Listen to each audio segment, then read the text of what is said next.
Good afternoon, everybody. How are we all doing? As the chat's quite lively already. Who have we got in here? Let me just have a wee look. Excuse me. Oh, we've got Miri and Black Rose and Thea. Hello, everyone. Hi, Nye. How are you? And we've got April as well. Hello. Hello, hello. And, oh, we've got Sandy too. I haven't seen you for a wee while, Sandy. Welcome. Nice to have you. Very early. Okay, so just a quick status update. I am feeling a little bit better. I know I don't really sound better. Hey, Anna, how are you doing? Since Saturday, I no longer feel as if I've been hit in the face with a brick, which is nice. I am still very congested. And unfortunately, everything is loosening up. So when I cough, it sounds horrific. And I fear that my many years of smoking have not done me any favours. That's something I'm finding is probably the only leftover thing since I've stopped, is that when I get something like this, it takes quite a while to clear up. I can't really expect to have abused my body for so long without any lasting side effects. If I do have a coughing fit or whatever, I will turn away and I will mute just like I did on Saturday. But I feel way better. Unfortunately, I have passed my germs to Mr. Jem, who is now hacking and gagging away. Today he is exactly where I was on Saturday. And I have to admit, I've been laughing at him a little bit because it's kind of funny. It's terrible. I'm also slightly paranoid because there are a few people that are in the stream today that are now also sick and seem to have something similar to what I had. I don't think I'm contagious through the internet, so I'm passing on my sincerest condolences to those of you who are also not well. Thea, I know Thea and Black Rose aren't feeling great. I'm terribly sorry. Yeah, I don't know what it is, Sandy. It kind of felt like a flu to start with. I picked it up on the plane on the way back from Sweden. But I was very, very congested, and this was just awful for like 2 days. But it seems to have travelled downwards. So I do have some tissues. I actually can't blow my nose now. Where I have had, for some reason, it's always my right nostril. It was the same last time. Where I've been blowing and wiping my nose, it's now a cold sore, so I actually can't touch the inside of my nostril at all. So I'm like dabbing away with the old Kleenex balsam tissues. So, you know, like I'm like a proper lady in the 1800s. I'm like, oh. So yeah, a bit wheezy, a bit crackly, but I will try and keep the bodily noises to a minimum for everyone today. I do have A bit more energy though, which is really nice. So I'm on a double whammy here. I've got tea, but I've also got some juice as well because my throat's still quite dry. So we'll see how it goes, but I managed 2 hours on Saturday morning, so I'm hoping that this shouldn't be too much of a problem today. So yeah, glad to have you all here. And it's the 1st of October. It's officially time to start doing spooky things. Thea and her sinus infections are BFFs, yeah, that's a thing. Oh, Sandy's hubby picked up on a plane and brought it home to me. Yep. Well, Mr. Gems told me that anytime I go on a flight without him now, he's going to quarantine me for 2 days when I come back, just in case. Because to be fair, I felt okay I came back on the Wednesday night, and I felt okay on the Thursday, but I was a wee bit out of sorts on the Thursday night, and I thought I was just tired because my flight had been delayed and one thing and another. And it was really only into Friday I started to feel a bit strange. And again, I didn't feel ill, I just felt a bit off. And I thought, maybe changing from like the Swedish air to the Scottish air. Spoiler alert, it's almost the same thing anyway. And then by Friday night, I just started tanked. And then when I came to the early bird stream on Saturday morning, I was just a mess. I really, really was. So I have sympathy for you, very, very, very much. For anyone that's got this kind of thing that's going on. It's not fun, and say poor Mr. Jemmies. To be fair, it's funny being a farmer. He'll walk in with half his arm hanging off, and he's like, "Oh, I'm fine. There's nothing wrong. It's just a scratch." A la the old Monty Python sketch. But see, when he gets a cold or something, it's proper man flu and he's dying. So he's telling me this morning. We were both awake at 4 o'clock this morning. So I made him a cup of tea and, patted him on the head and stuff. And he's like, "Oh, I've got this so much worse than you." And I'm like, "No, you don't. You're just rubbish at it. Don't give me it." Oh, funny. Hi, Elise. How are you? Haven't seen you for a wee while as well.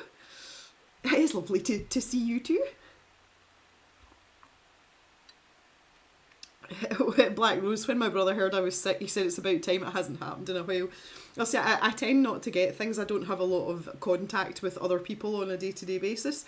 And generally my immune system's quite good. See, just working with cattle, there's all sorts of bacteria and exotic bugs kicking about.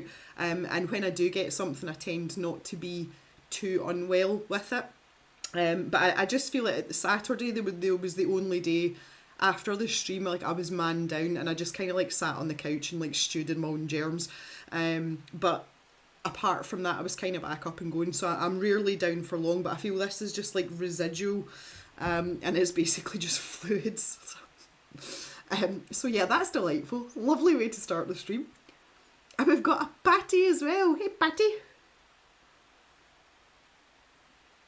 Oh, hello Ulrika, I didn't see you sneaking in there. Oh, right, while I remember, specifically for Ulrika, we were talking about Julia Kay's paints.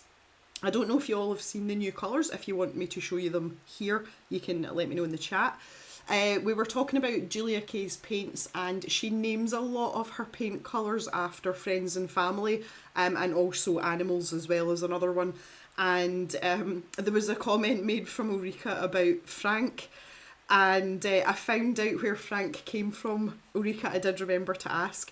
And basically the colour Frank, you'll notice that if you ever look on Julia's Etsy store, maybe someone could stick the link in the chat, mods. If you look on Julia's Etsy store, when she lists Frank as a paint, it's got the year after it, and I think the most recent one was 2022. The reason it's called Frank is because she took all her silver and grey metallic colours and mixed them all together, so it's a Frankenstein silver grey colour, and that's how it got the name Frank. So there you go, Ulrika, I've solved that one for you. It was not named after a person, and I didn't think it was, because I was like, Julia's never talked about anybody called Frank. I don't think it's someone I know. So there you go, mystery solved. There we go, there's the first cough of the day. The upside to the sinus infection, a birthday present arrived yesterday, allowed to keep it until I feel better. After that, bye-bye. Oh, no. You can't have it and then have it taken away. That's not fair. Thea, oh my goodness. Okay. Well, I'm excited. If you want to tell everyone in the chat what your present is, then I will not spoil that for you.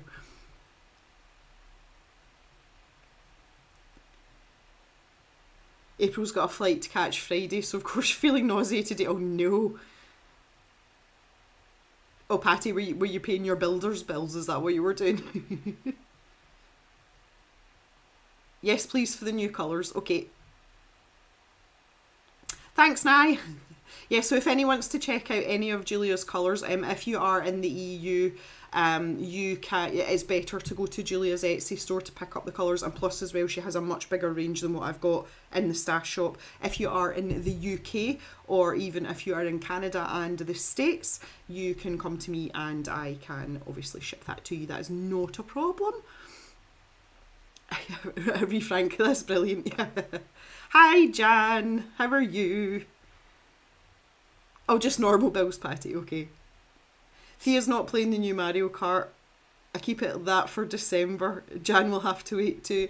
Well, I've been kind of like reassessing that. I'm sorry to sort of make this really niche. This is like almost a private conversation here. I am planning on purchasing a Switch 2, and Jan and Thea and I are going to play together. It looks like I'll be getting mine when I come back from Cyprus, which is the first week in November. So I will be ready to go in terms of Mario Karting and or other things on the Switch then. Unlike everyone else, Jan's fine. Right, I'll just let me grab Julia's new colours to show you, and then we can get started on what we plan to do for today. Oh.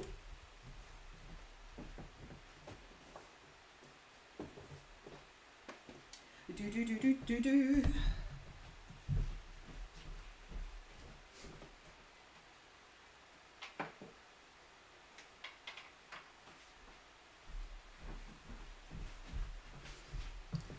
Okay, so did I just see the word colonoscopy there? I did. I thought I was seeing things. Oh, it's Daria talking about colonoscopies. Hi Daria, welcome. Just here for a few hubbies off this morning for routine colonoscopy. Okay. Thanks for popping in just now.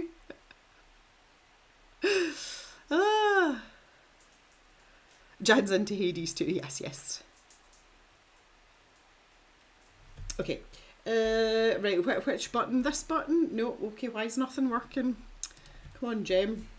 Oh, there we go.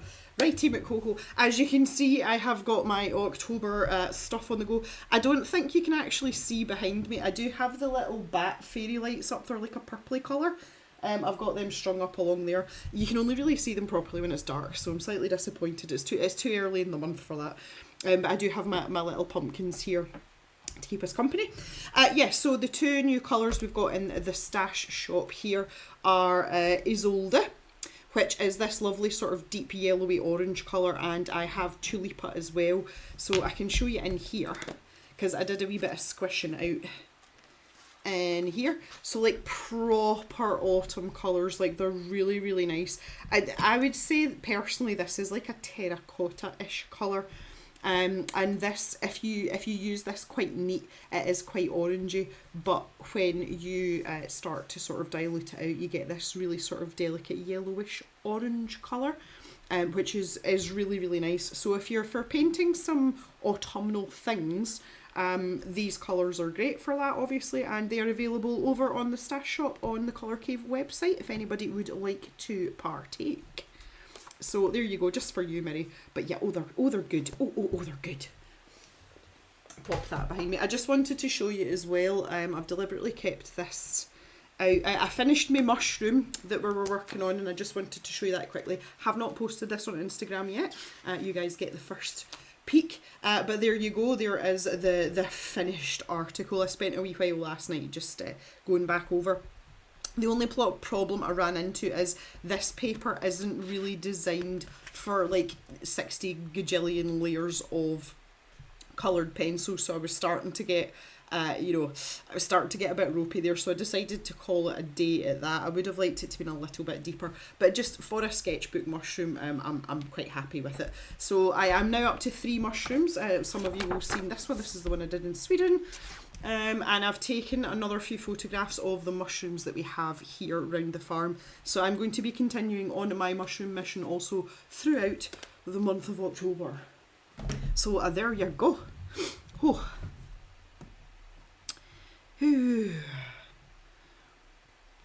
I'm glad you like the colours, people. They're good colours. That sketchbook reminds me, there's a blackcurrant Jack Daniel's liqueur out available at Tesco. Oh no. Like I just can't with stuff like that. I tried the apple Jack Daniels and I really didn't like it. I don't like sweet things. That's one of the reasons why I drink Jack Daniels. Although at Christmas time I always buy a bottle of Jack Daniel's Fire, so that's like the cinnamony one.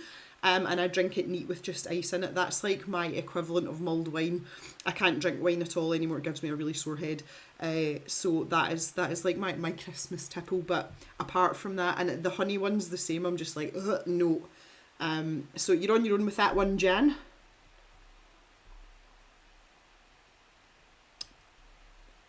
Black Rose may already have Isolde. Thea agrees, sketchbooks can't handle a million layers. The paper is quite nice though, and to be fair, it's coped quite well with everything I've chucked at it, because I have put paint and stuff on it as well. It's not that it's bad paper, but when it comes to pencil work, I'm like a 12 layers plus kind of gal. The paper's just not really designed for that. I despise mushrooms. What? But sure. But do you not want to look at them? They're nice to look at. Jan's like, that's okay. I'll drink it for you. That is taking one for the team, Jan. Love it. Patty still can't buy Jack Daniels. Well, did you know? Good for you. Like, stick to it. I would like to ask our Canadian counterparts: is your postal strike still happening? I'm pretty sure it is. Someone mentioned it the other day. Right, anyway, let's get down to business. I'm not pushed for time today. Like, I can run on a little bit past 5 o'clock tonight, so I'm kind of like going at a leisurely pace here. I kind of want to have my... There we go, that's better.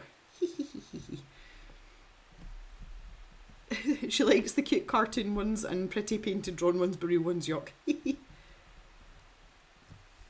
Oh, at least that's okay. You didn't miss much, honestly. I was so ill on Saturday. I wasn't exactly like my usual bouncy self. And, even though it's really early in the morning, I'm always like that. But Saturday, I really wasn't.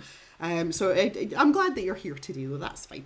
Right, okay, so I have my copy of Halloween by Hanna Karlzon that I picked up in Sweden. So, Swedish book, bought from a Swedish bookstore. And I paid for it and asked for a bag in Swedish. So here we're 100% the real deal, where we're Swedish all the way.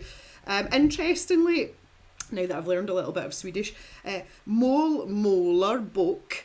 Målar means to paint, and book is obviously, bok is book. So it kind of translates as painting book, but that's what they use for colouring book.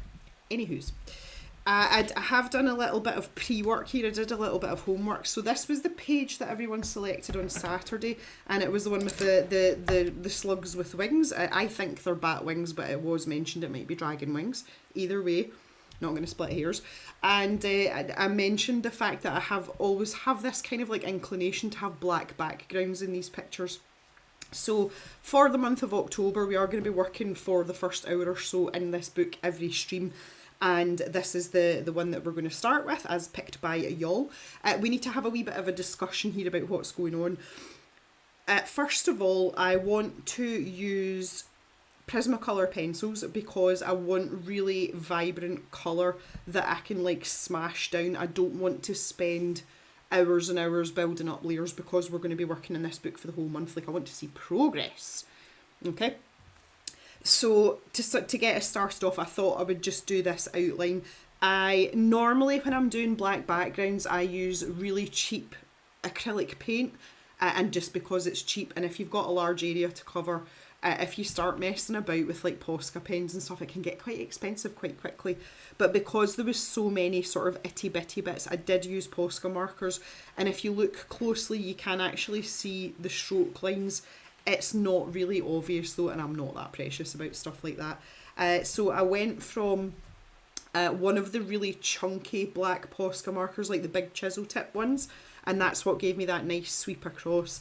And then I just used one of the little MR markers. I thought I maybe still had it here, but I've chucked it back in the box. You know, the little ballpoint ones, and I basically just ran that round the outline. So that's all I've done up till now. I just wanted this really nice flat dark background. So, ooh, Daria has discovered a couple of puffball mushrooms in the backyard. Oh, can we have some photos, please, Daria? I would love that. I'm always looking for mushrooms to draw, and obviously if we get pictures of ones that I don't have in Scotland, that's even better. This is one of Minnie's favourites, okay. And we've got Artsy Endo as well. Hello! There's quite a few of us that are sick, Artsy Endo. I'm feeling a wee bit better from Saturday, but I'm still quite... but yes, we're here. We are here. So, questions for you. What I was thinking about was this background is going to be quite complex. There's lots of wee itty bitty bits, and we've got wee ghosties kicking about and things here. What I was thinking was to have the background inside the oval quite dark as well. So my colour choices were either like a dark purple. I was thinking, like, see if you think about Aurora Borealis kind of patterns. So I was thinking black with either like a purple colour or black with like a teal colour. So the pencil that popped into my head, bearing in mind I was going with Prismacolors, it was this cobalt turquoise colour. So do we have any preferences between like turquoise or purple? I'm going to stick a poll up. It's the easiest way to do things. Please, if you could just take a wee moment of your time to pick between the two, that would be lovely. And it means we can get started. I did specifically want to use the Prismacolors as well, just because they are a bit quicker to work with.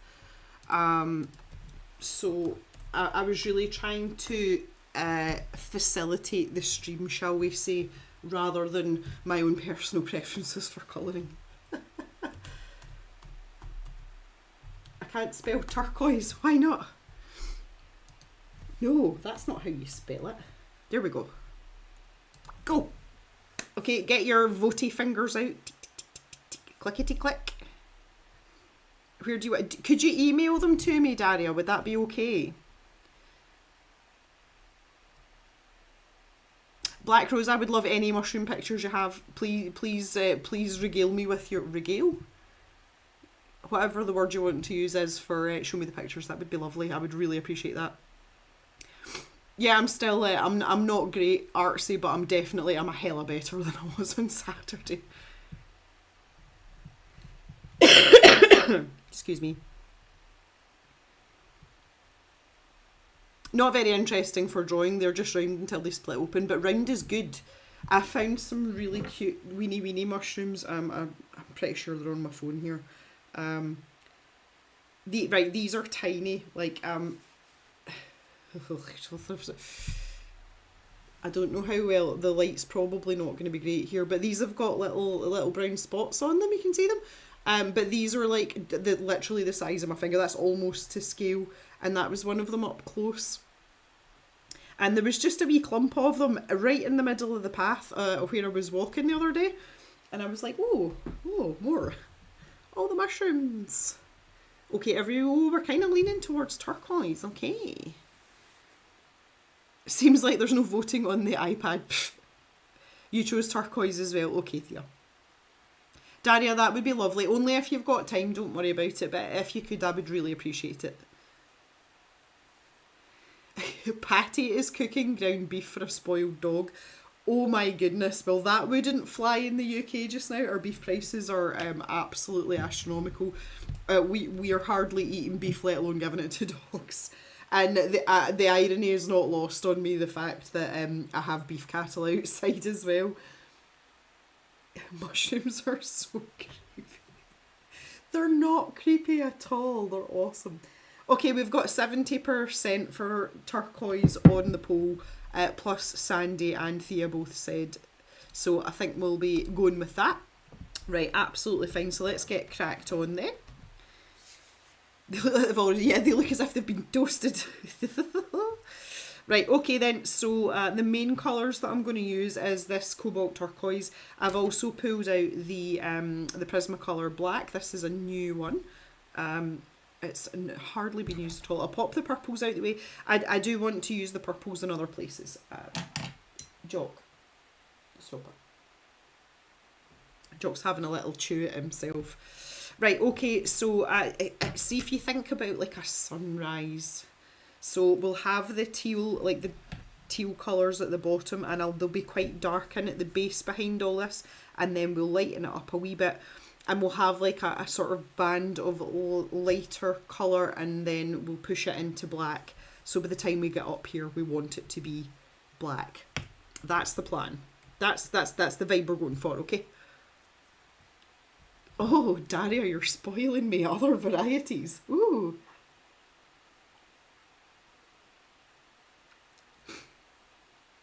Time for Thea to be sent to mushroom therapy.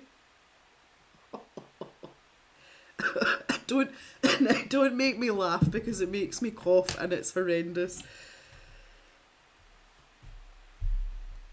I'm trying not to cough.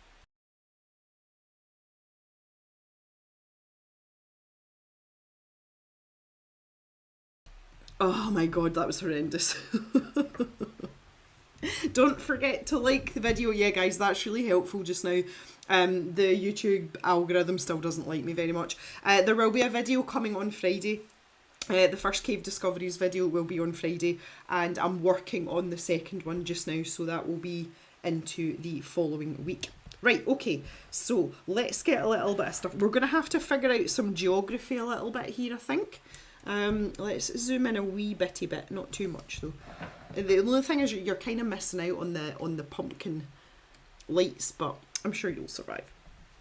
So we have to figure out where, because we've got these like weird creepy fronds of, I'm assuming it's grass. It kind of looks like seaweed to me though, just because it's got that kind of, you know, like woo, wavy motion.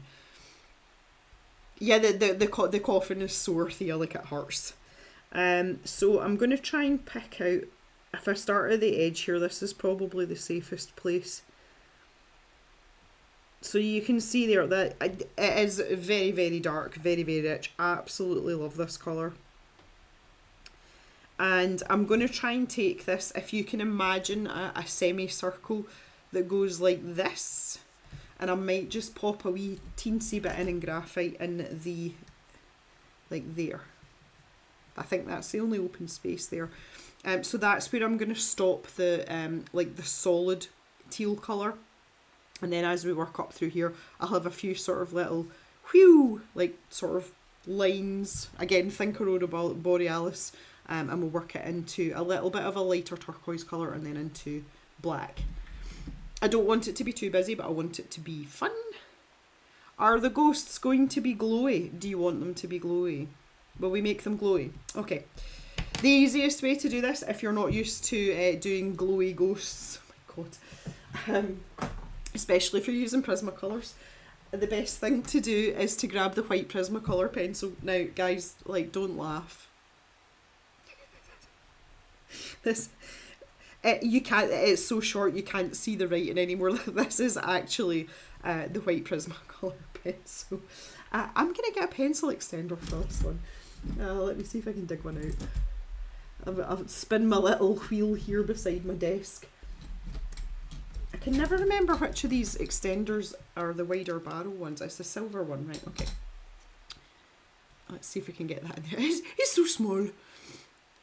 How do you sharpen that? Yeah, you have to change sharpeners eventually. I don't think this'll, like, it just gets swallowed up in the Tegal. Let's see.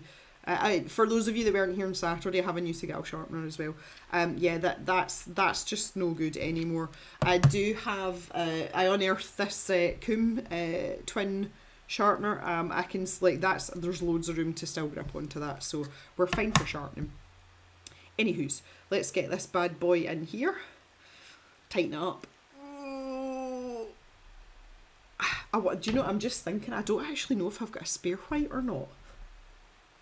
Oh, that might be problematic if we have breakage issues.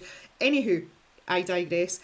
So basically, if you want to make things glowy, the Prismacolor white pencil in particular is very good, because it's a little bit more opaque than some other pencils. And basically you can, that nice little swirly scumbly motion that we use a lot in colouring, if you just create like a halo, so you don't want it touching the subject matter, which is obviously our wee ghosties here.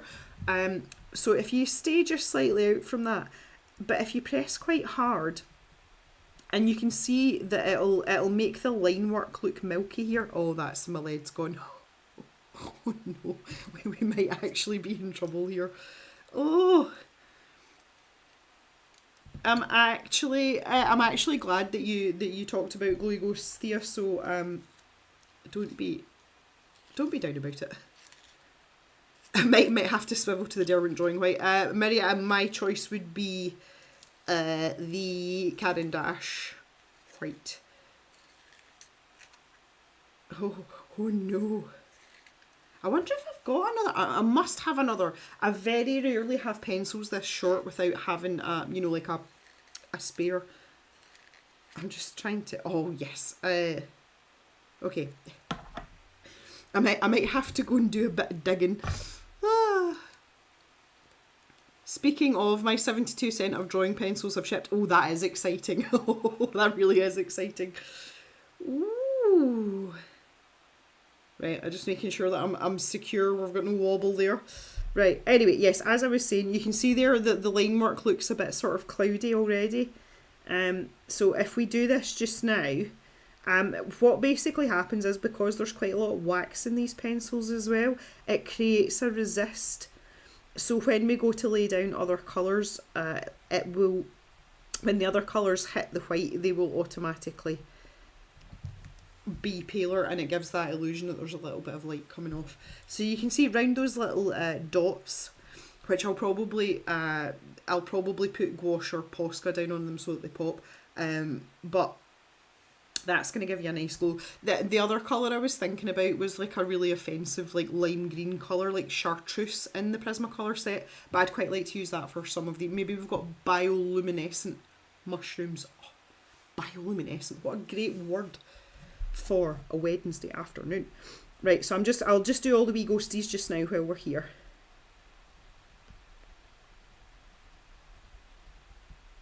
Oh, there's a wee bug there as well. I just spied a wee bug.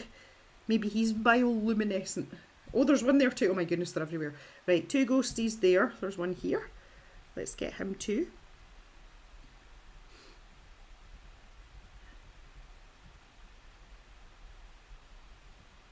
Beautiful. Make sure I'm not missing anybody down there. Oh, there's wee weeny mushrooms down the bottom. This is going to be fun.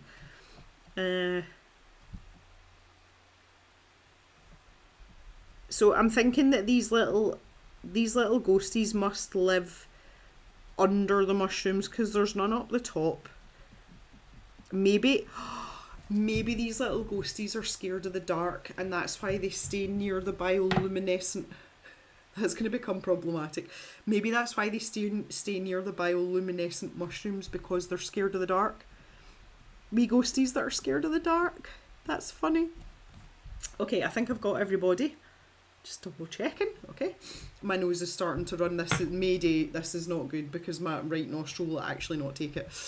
Oh.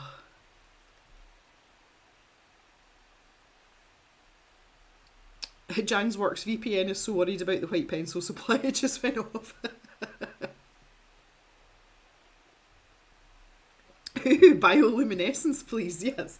Well, that would give us an excuse to use the fluorescent pencils in the, I nearly said Derwent set there, in the Prismacolor set. It's not colours I use very often.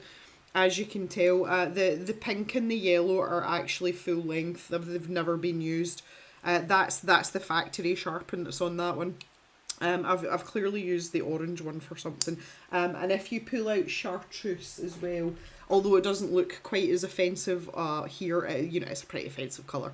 So we've got some really vibrant blues as well. I was thinking, not true blue, what's that? Yeah, electric blue as well. So we've got lots of nice options for stuff like that. Okay, I'm actually going to have to... Oh, goodness me. Here we go. I'm pretending I'm a lady. That is so painful. Good Lord. Oh, hi, Carl. Excuse me while I've got a tissue stuck up my nose. Oh, this is horrific. It's really, really, really nice to see you. For those of you that haven't been here since the beginning, Cal has basically been here since the beginning, and she was also the first person that that set off the chain of events for Cavemas. She was the winner of the auction piece of art that I gave away, which was my first ever scroller challenge. So Cal's like VIP status, everyone. So yeah, please make her feel very welcome.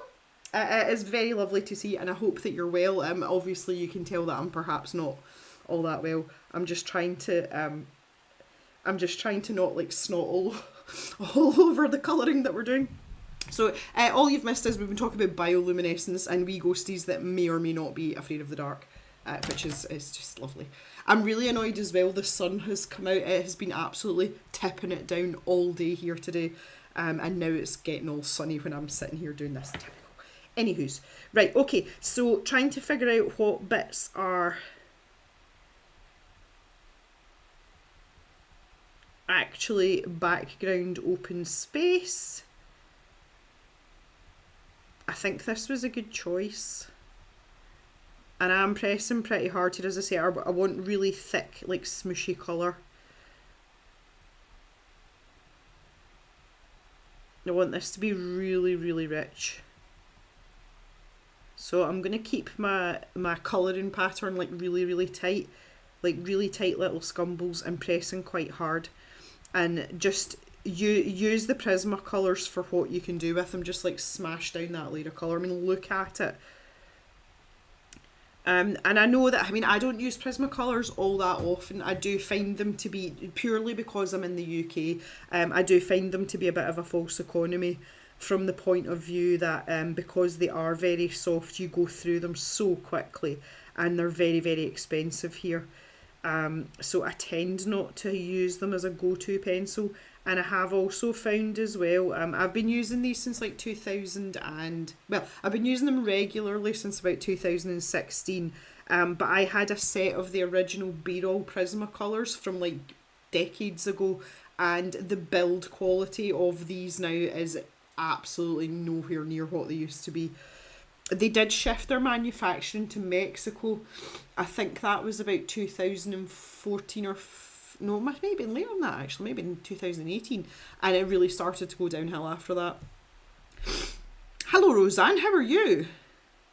Yana's got the spooky house picked out for a body colour as soon as I have finished my sort of late Space Timber page. Oh, Space Timber, that sounds amazing.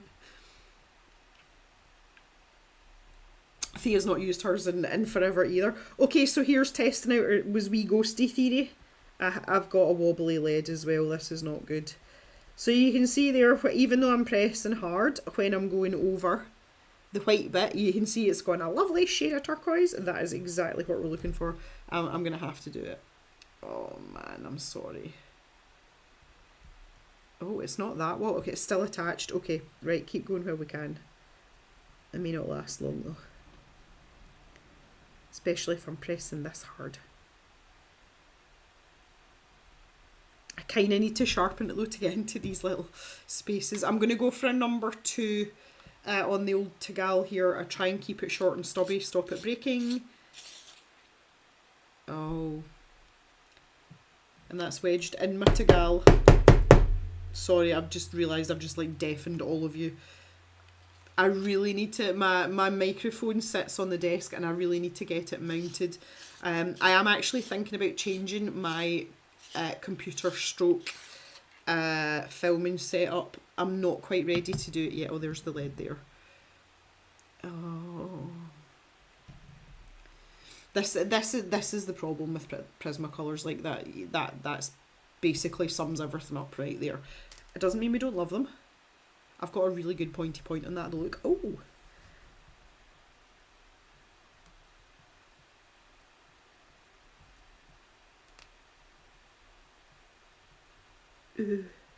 Can't talk, must concentrate.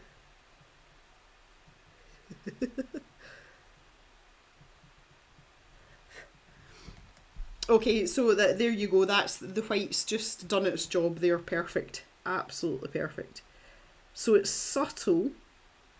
The other thing that you can do as well, if you're not happy with the level of glowiness, you can go back over with a soft pastel afterwards, you know, and literally just like rub it in round about. That's another option. It depends. I mean, these pencils are quite waxy, so you might not get a super duper effect. Or the other thing that you can do is use a little bit of watered down gouache. That would work also. Okay. Just trying to pick my way through here. Woo-hoo. This is such a pretty colour. This was in the old cave, this was the colour of my kitchen walls. The kitchen was really big, so I got away with like a really intense colour, and the units were really pale as well. So yeah, it worked really well, and absolutely love this colour. Would never have it on my walls in this house. This is a much smaller house. We're in a cottage now. The ceilings are a lot lower as well, and it would just make a lot of the rooms feel, you know, sort of like smaller than they actually are. We do have a really dark colour in our bedroom, but our bedroom is on the dark side of the house, like it doesn't get a lot of daylight. So we just thought we'd embrace the dark in the bedroom, because at the end of the day, most of the time when we're in there, we've got our eyes closed. And that was the colour that's in there, was the colour of my living room in the last cave, which is a really deep, like forest green colour, and it was awesome. But I do like this colour.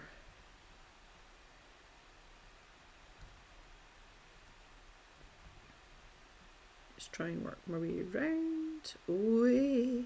Here we go. Super duper. Okay, so you can see we've got a wee glow going on there. Ooh. And that will become more apparent, obviously, as we colour these other areas. Right, I don't think I've missed anything down here. I think I'm quite happy with that. I'm kind of tempted to have the whole of this background area this colour and not use any black at all. Ooh.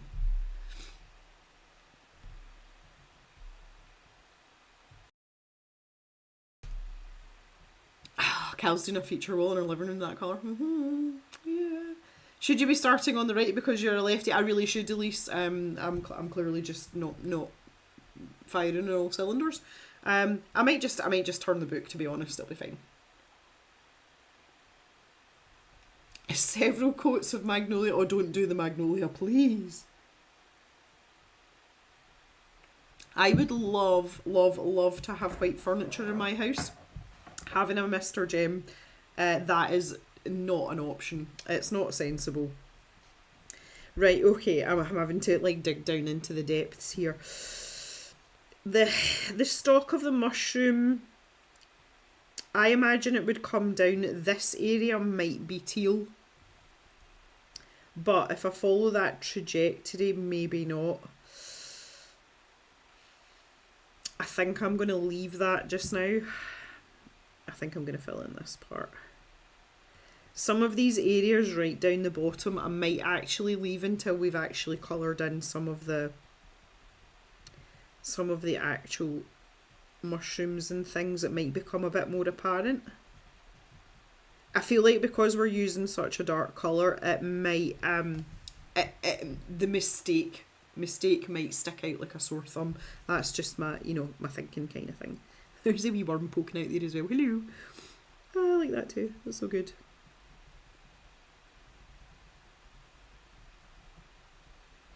Right, let's get this colour whacked down here.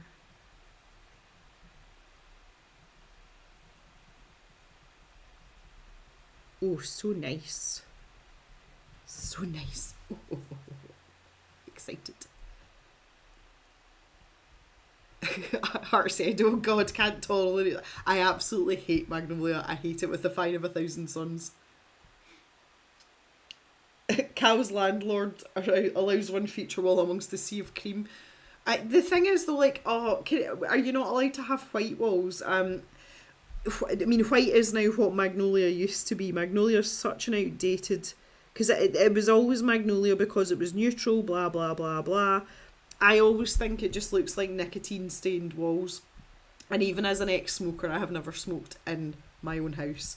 It reminds me of my grandparents' house. There'll be absolutely no Magnolia. My hallway, the corridor that runs from one end of the house, there's the caves at like one far end of this house. It's a long narrow corridor and it is currently Magnolia. It will be the last place getting decorated though, because every single room in this house needs work done.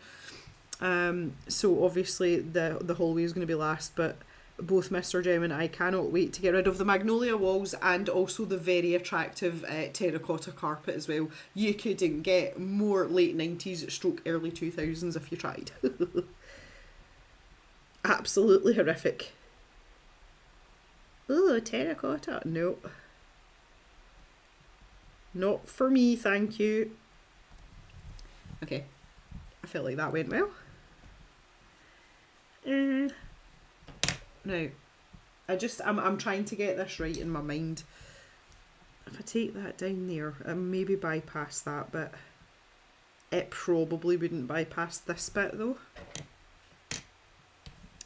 Oh, I hate it when we don't have like pinpoint accuracy with line work. It upsets me.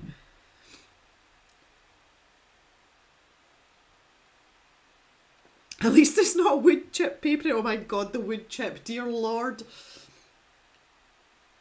It doesn't hide the mud off boots. But that's kind of the point, Jan, because if... well, neither does Magnolia, to be fair. It shows up very quickly, and then all I do is I do my, like, pointy farmer wife finger, and it looks a bit like this. And I do that to Mr. Jem, and he goes... And then he goes and gets one of these, like, fancy wipes that we've got, and he wipes the walls down. Light switches as well, that's another one that drives me absolutely batty. A Black Rose feels very lucky for that luxury. Yes. Satin finish wood chip Magnolia. Please don't make me laugh. Oh, that hurts so much.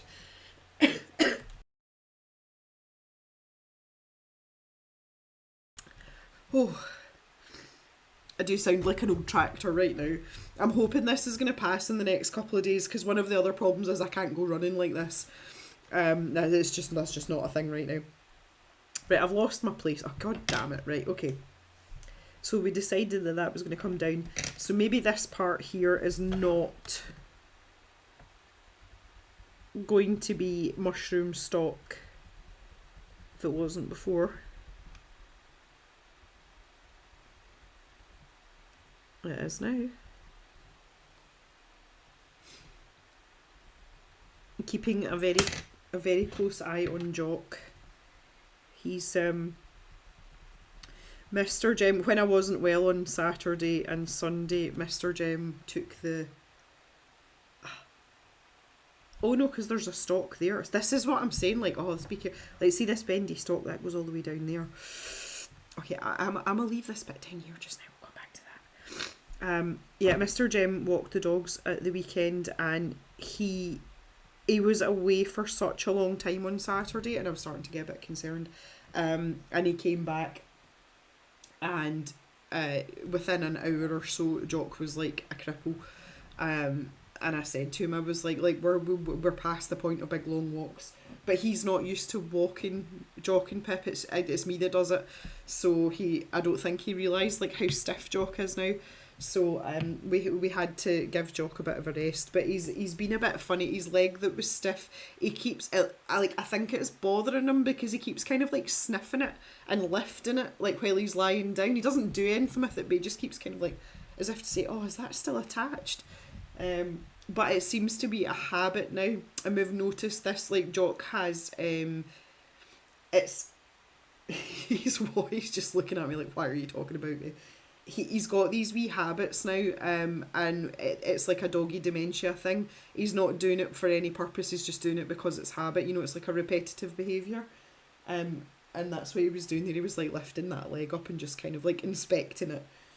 He settled back down. He's got his paw on top of his cushion in his head, like, and settling back down. He's just getting to be an old man now. We're just trying to look after him. But yeah, Mr. Jem felt really bad because he didn't realise that you know, Jock maybe wasn't capable of walking for that long anymore. And it's not come up in conversation. And to be fair, I don't think he intended to walk for as long or walk the route that he walked. I think it kind of happened organically. But he was really upset because he felt like he'd made Jock do something that he shouldn't have done. But he knows now for future. Like I find in it like an hour at a slow pace absolute tops for Jocks now. Preferably about 45 minutes. But what that does mean is I've got to take Madam Pippi separately because she needs a lot more walking, obviously. Yeah, he was really upset. Like, he was actually really upset. He gets upset about things like that. See for a big rough farmer, he's a big softy underneath, and it's things like that like really get to him. But as I say, it's just one of those things that comes with having an older dog, and you have to accept these things, and you just try and, like, we're at the stage with Jock now, we just want to keep him happy and healthy for as long as we can, and when he doesn't have a decent quality of life anymore, then we know it's time. But for the time being, he's got a great appetite. He still wants to play with his BALL, and he's still very excited to go OUT. But I think he just forgets, like, he gets his ambitions mixed up with his capabilities now. Again, a collie thing. So we just have to try and sort of, look out for him, look after him, and not push him too hard. But generally he's doing okay. He's just basically an old creaky sheepdog. That's basically the bottom line. I love this colour. Like, I love this colour. What do we think to having this for the entire background? Or do we think that's going to make it look like it's underwater? Do we want some black up the top here? Would love to hear your opinions on that. We've got another wee ghosty here. I'm just going to move this slightly so that you can see and so I don't squish this about with my hand. Yeah, this is definitely open space here. Get a little bit more of this down.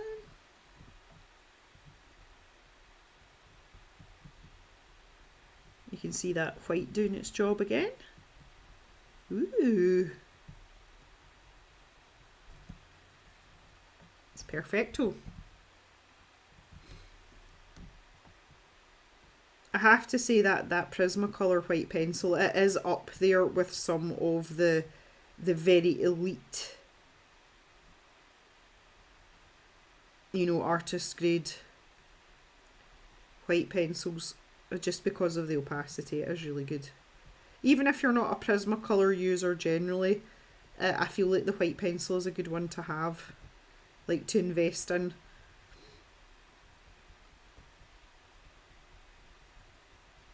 Wee ghosty. They're kind of cute. I kind of like them.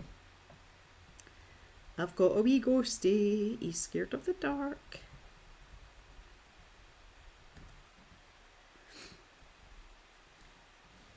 Like, Let's go this way.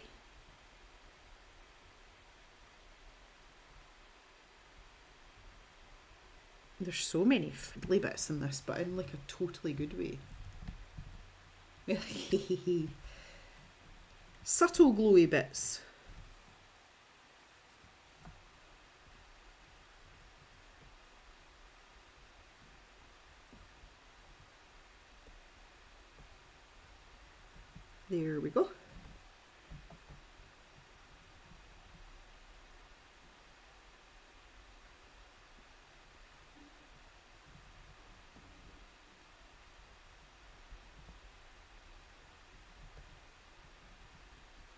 Ooh.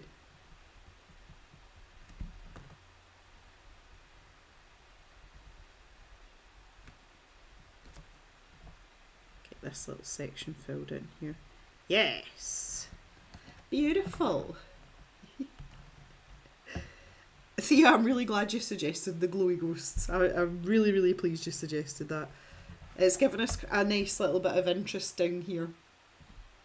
Okay, so we've got this section over here. So I'm going to leave this until we've coloured in some of the what I'm going to call seaweed, and then if we need to jump back in with this pencil or not, then that would be good. Could go into a darker cobalt teal. Well, I'll need to blend black. That's the darkest pencil we've got in the Prismacolors, but I can blend it in with black. Obviously, they're very, very blendable, these pencils. A bit of a fade in the top part. Okay. All right. Okay. So let's just. Well, do we want to do it in like this very top section? Will we take the teal up to like here? Do you think? Rather than, because I had it stopping about here and then I was going to have these sort of spikes. I think because there's so much going on, like a normal sort of blend would be better, like a horizontal one into the other. I do feel that maybe doing it down there, it might get a bit lost behind these big mushrooms. So do you think we should maybe we should do this up here? The slugs are going to be some sort of like offensive orange or so. I don't know what they're going to be everything's going to be bio. No, they're not. We can. The thing is, we can choose the colour of the slugs based on the background.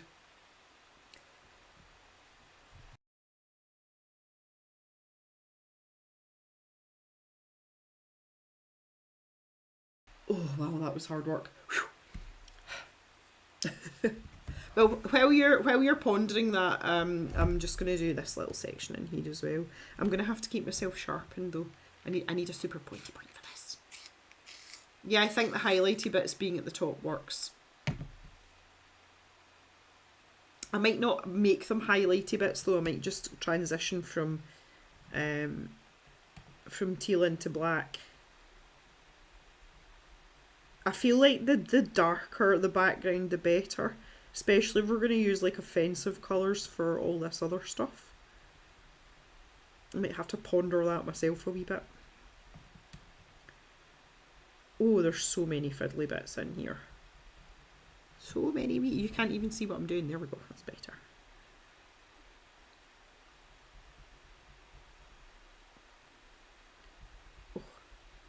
Oh, that's tight in there. Oh, I've gone over the lines. I was trying to avoid that. You can't really erase a colour like this, especially when you're pressing as hard as I am. Like, that's not going to happen. Ah, so disappointed in myself. I'm actually going to have to get a little bit of tracing paper from my hand. I think I've got it in here. In my old sketchbook. I've only got, in this sketchbook, 1, 2, 3, 4, I've only got 5 pages left in this sketchbook till I'm finished it. I feel like I've had this forever, but I kind of have. I was looking back, because I always put the date in the start, at 22nd of April 22. Given that I'm not really a prolific sketchbook user, I'm still quite impressed with that. I thought I had a sheet of tracing paper in here somewhere. I've usually got one kicking about somewhere. Just don't know where it is. Ah, there we go. That's better. Just going to pop that down under my hand so I'm not squishing stuff about so much. There we go.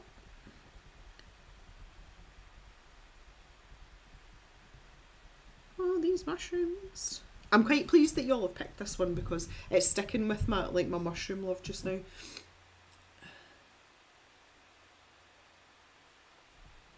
Jem, check the big mushroom, that's the stalk down there. Oh! No. Where? Oh, I'm not. What you mean this one? I'm not too bothered. Oh, oh, oh, oh. You guys. Yeah, because there's the edge there. Well, that's a problem. Now what am I going to do? I don't really know what I'm going to do with that.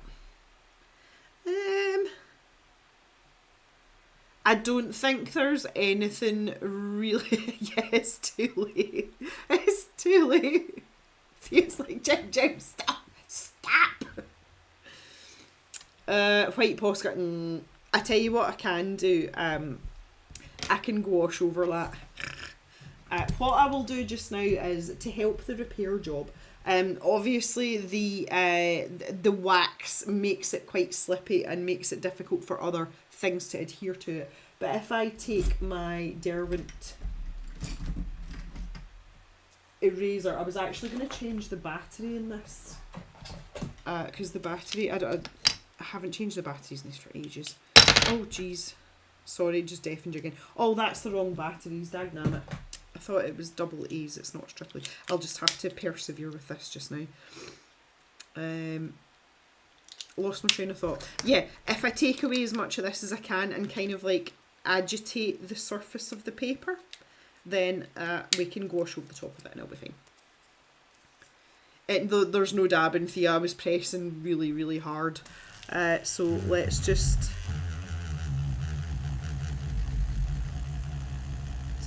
take off as much as we can.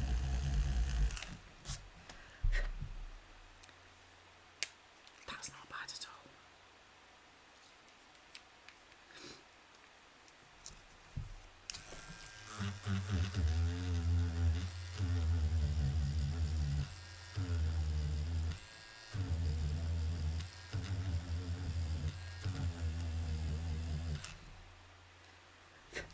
A wee soft brush to that. Okay, we will be able to repair that. It'll just not be in pencil, which will be fine. See, now this is why I should pay attention to the comments in the chat more often.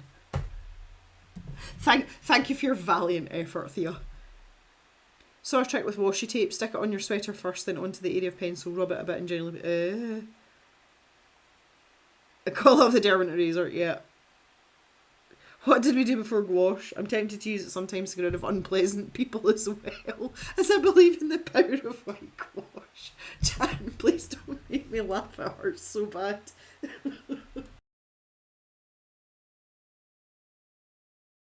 I swear, Jan, you're going to wipe me out today. Oh, stick it on your sweater. Not what does it work with shirts? Because I don't actually have a jumper on per se, or a sweater. I've got plenty of washi tape though. I can't deny that.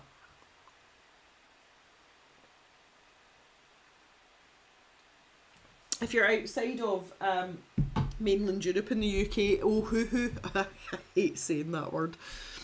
Oh hoo hoo. Do an eraser very similar to this. It's more or less the same thing, and it's a bit cheaper than trying to get the Derwent. Well, the washi tape's not sticky anyway. Right, okay, I'm gonna get some washi tape. Hang on, let's do this.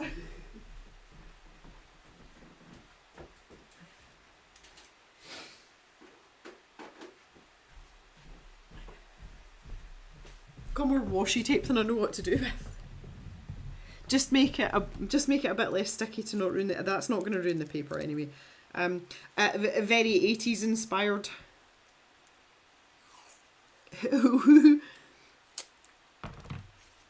Yeah, I don't know why, particularly being Scottish, because I was sounding very, because that was very Scottish.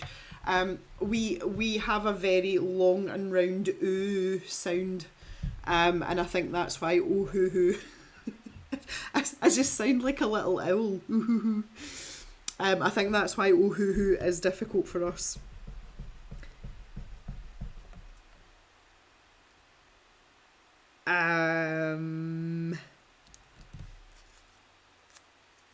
Well, it did take something off, like a tiny bit. I don't think it did much though. Hey, Snoo. Yeah, sticky tape, Thea. Same thing.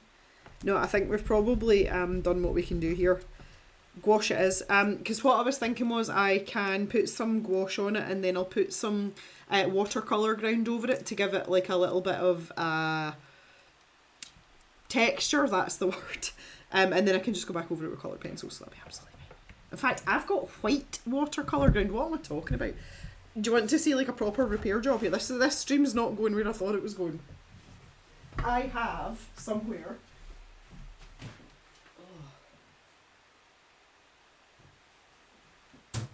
There we go. I have got this bad boy here, which is the Daniel Smith watercolour ground, and this is titanium white. This one does need to cure a little bit, so when we're finished today, I will take a teeny tiny paintbrush and I will get a layer of that down over the top of that. That is how we're going to fix this. Never mind the gouache, we don't need to get involved with the gouache.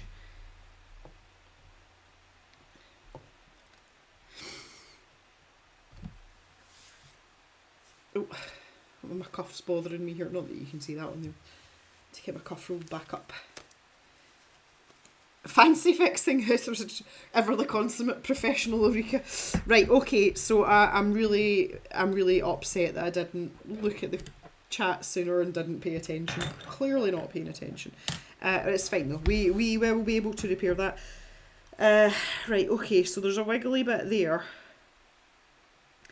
So this section here, because there's the base of it there. So this section here is not attached to anything, so that is where I'm going next. Good lord, this was not supposed to be this complicated today.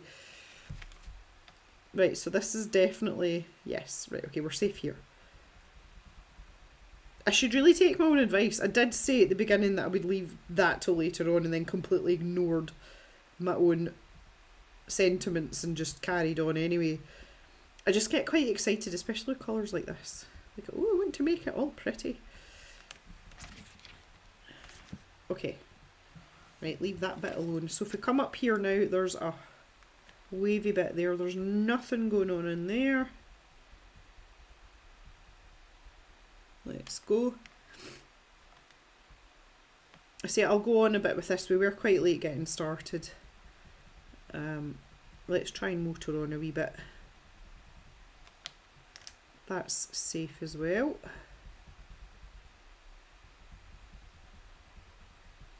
Ooh, such a good colour. Turn this way now. Oh, you can see where I'm going. So we've got this another wee ghosty section here, so you'll see the white Prismacolor doing its thing again.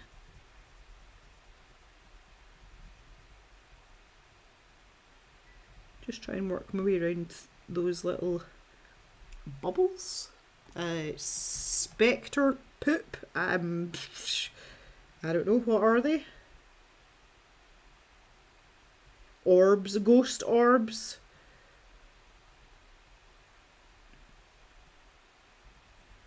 So you can see very clearly there where I've put the white pencil down.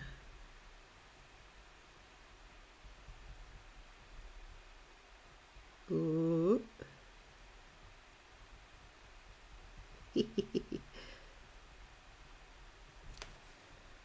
Ooh.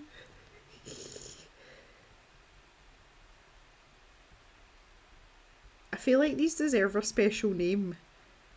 Like, they're not just wee ghosties. I think they need a proper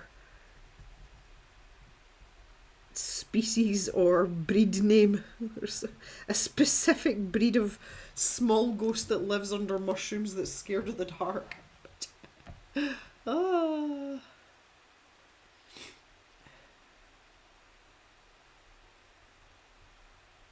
Happy little accidents.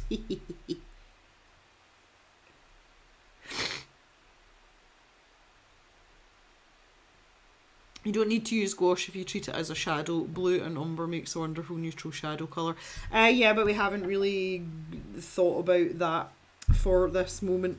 I would rather just use the watercolour ground and then we can do what we want with it. We're not like you know, like funneling ourselves in a certain direction. Surely the blobs are ectoplasm. Ectoplasm. Oh my word.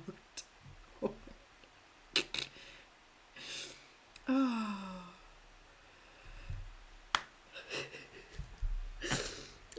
can't. I just can't. The ectoplasm, oh no.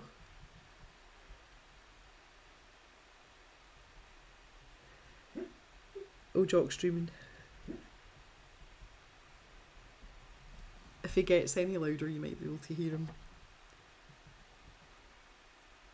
He's making his little yip yip noises.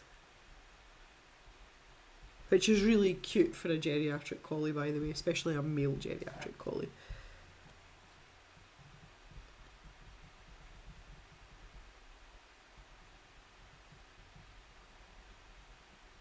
No. I often wonder when he's dreaming it. We talk about the pinball paddles going, you know, the feet start to go. And I often wonder if the collies dream about chasing sheep, especially Jock because he was a working dog. Like, I wonder if he's like running, because sometimes like all of his legs are going, and I mean like it's like not just his paws, like his full legs. It's really, really funny. And Pip just kind of like lies there, but she's watching him like, what the hell? Very amusing. No, I think that was just a momentary. Yeah, he's quieting down. Okay, never mind. How did I end up going so high up with the... Oh, there it is. I was like, how far up is this white going here? But I was obviously getting the ectoplasm in.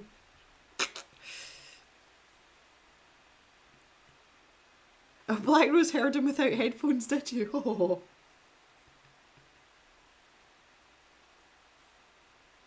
That's funny.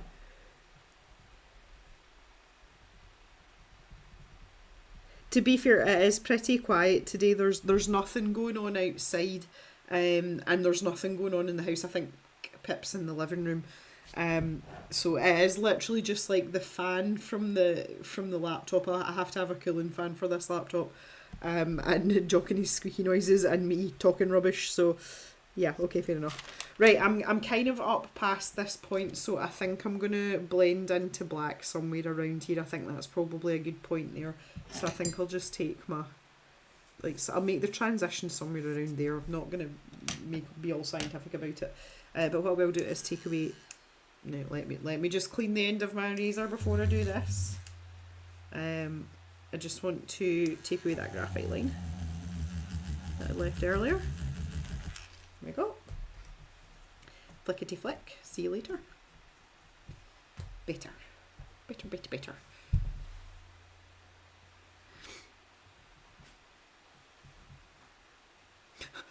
Turns on in your pencil case.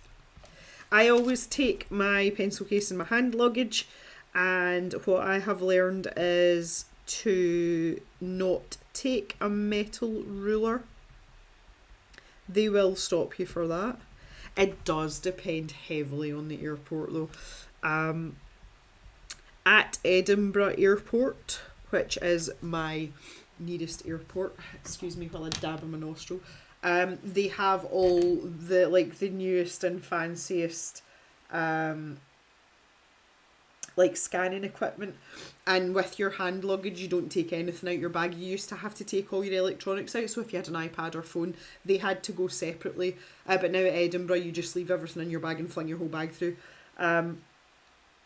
So I very rarely get stopped on the way out, and it's on the way back. I get stopped in Sweden for my Derwent, you know, the little copper Derwent ruler, the little 15cm one. I got stopped for that. And I got stopped on the way back from Mauritius for that, but also my entire set of polychromos pencils, and they made me take every single pencil out of the case, all 120 of them, because they wanted to scan. See, because I was one of these cases, you know, the one with the leaves in it, and they made me take out every pencil because they thought I was trying to conceal something in the lining between the leaves. It was ridiculous. Mauritius airport's tiny as well. I heard it held up about 60 or 70 people with that, and they made me take out every single pencil, and of course I had to put them back as well. Oh sorry, you didn't have to hear that. Yeah, so learn some lessons from that. But yeah, basically anything metallic, if you can not have that in your hand luggage, then that's better. I don't like putting my art supplies in my hold luggage though. I would rather have them on my person. That's just a personal choice though. Ooh. It's kind of good when I go to Sweden though. I don't really have to take a lot with me because I just use Julia's stuff. Like there's the only thing I like to take. I have a specific sharpener and a couple of graphite pencils that I just like to use because they're mine and my sketchbook. Pretty much just don't bother with anything else. I'm like, Julia, have you got? And she's like, yes.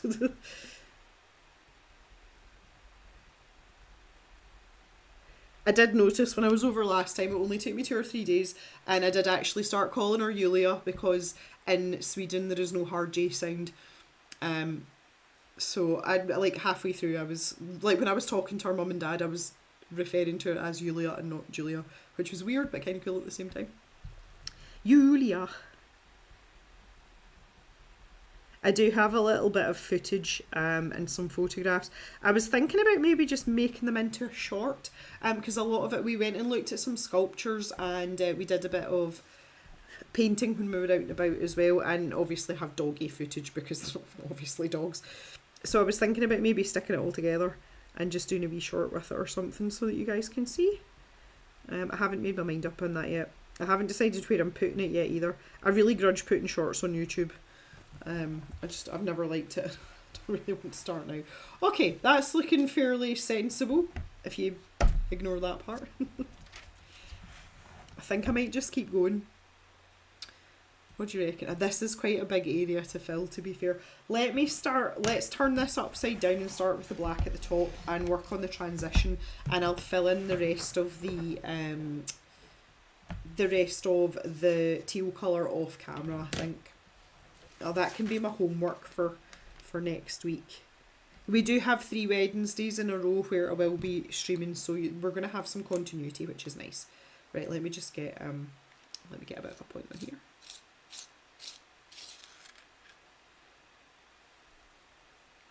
I did stand there taking every single pencil out. I did. The security at Mauritius Airport is really, really tight.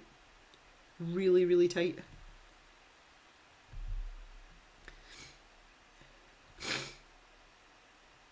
Yeah, that's exactly, Jan. That's exactly why I don't like having my art supplies in there.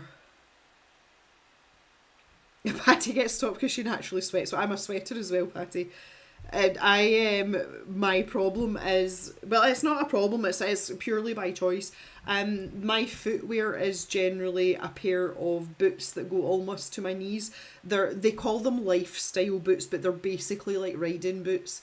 And I wear them everywhere because they're waterproof and they keep your feet warm. And you can pretty much wear them with anything. You can wear them with like a skirt or a pair of shorts or jeans. So I always have them on because they're bulky, like they take up too much room in a suitcase. And every time I go to security, I've got to take them off. Like they make me take them off. And I have to walk through the scanner in my stocking soles, which is, I got offered, when I went last time, I got offered shoe covers to put on my socks to walk through. I was like, no. So have you any idea what I walk through at home? I don't need shoe covers. But I thought that was very nice. The staff in the security hall at Edinburgh Airport are not renowned for being the nicest people, so I was very pleasantly surprised by that. Right, let's get going with the black here. Again, like, this is just such a good choice for this because of the opacity and the fact that we can do this in one layer. You can't do that with very many brands of pencils. And look at that, boom, boom, boom, down we go.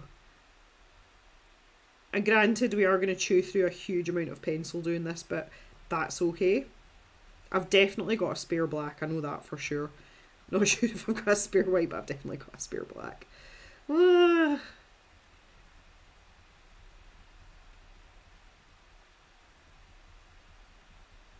So let me take that down to about here. Oh, got a bit overexcited there. Yeah, so if I smash that out to like there, can you see how much of a knot difference there is between the Posca and the black pencil? This is why I chose this brand of pencils. There was a reason. Okay, right, so the best thing to do here, let's use this as our way marker for going across the way. Start lightening up a little bit there. Not pressing as hard. This doesn't really have to be that neat. I mean, ideally we want it tidy, but I don't know about it. Okay. Do we think that's going to be low enough down in the grand scheme of things? Yes, right. I'm quite happy with that. Okay, good stuff. So let's jump back to the teal pencil. And if we just take it in from the side. I find it easiest to start in from the side for some reason. But we can basically just like literally smoosh these into each other, look. Like, how much less work do you want to do for a blend? Like you can't get much lazier than that, really. Just saying. Oh my goodness.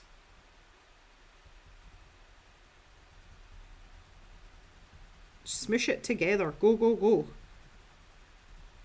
Yes. Beautiful. Absolutely beautiful.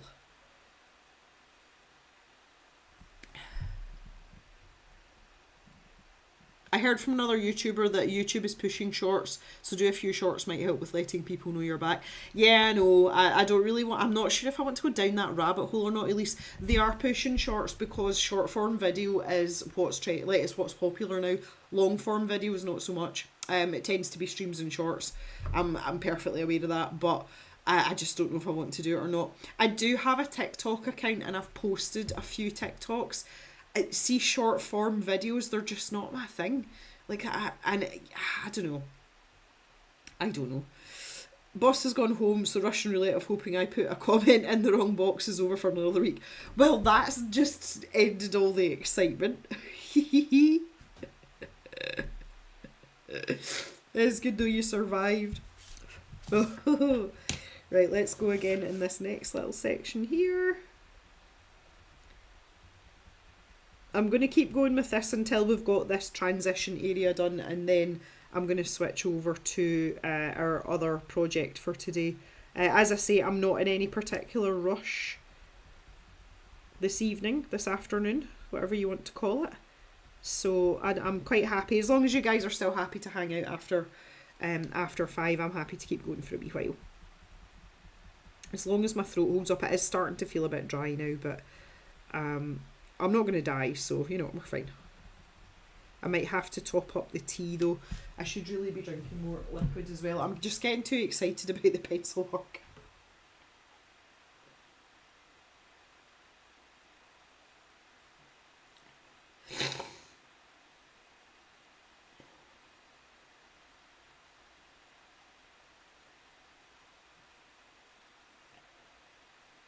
Yeah, Cal's right, a lot of arty stuff, especially the way that I do things, because, you know, I like to explain a lot of what I'm doing as I go along. That was the reason, I started the channel, was to share my journey with people, and that involved, you know, people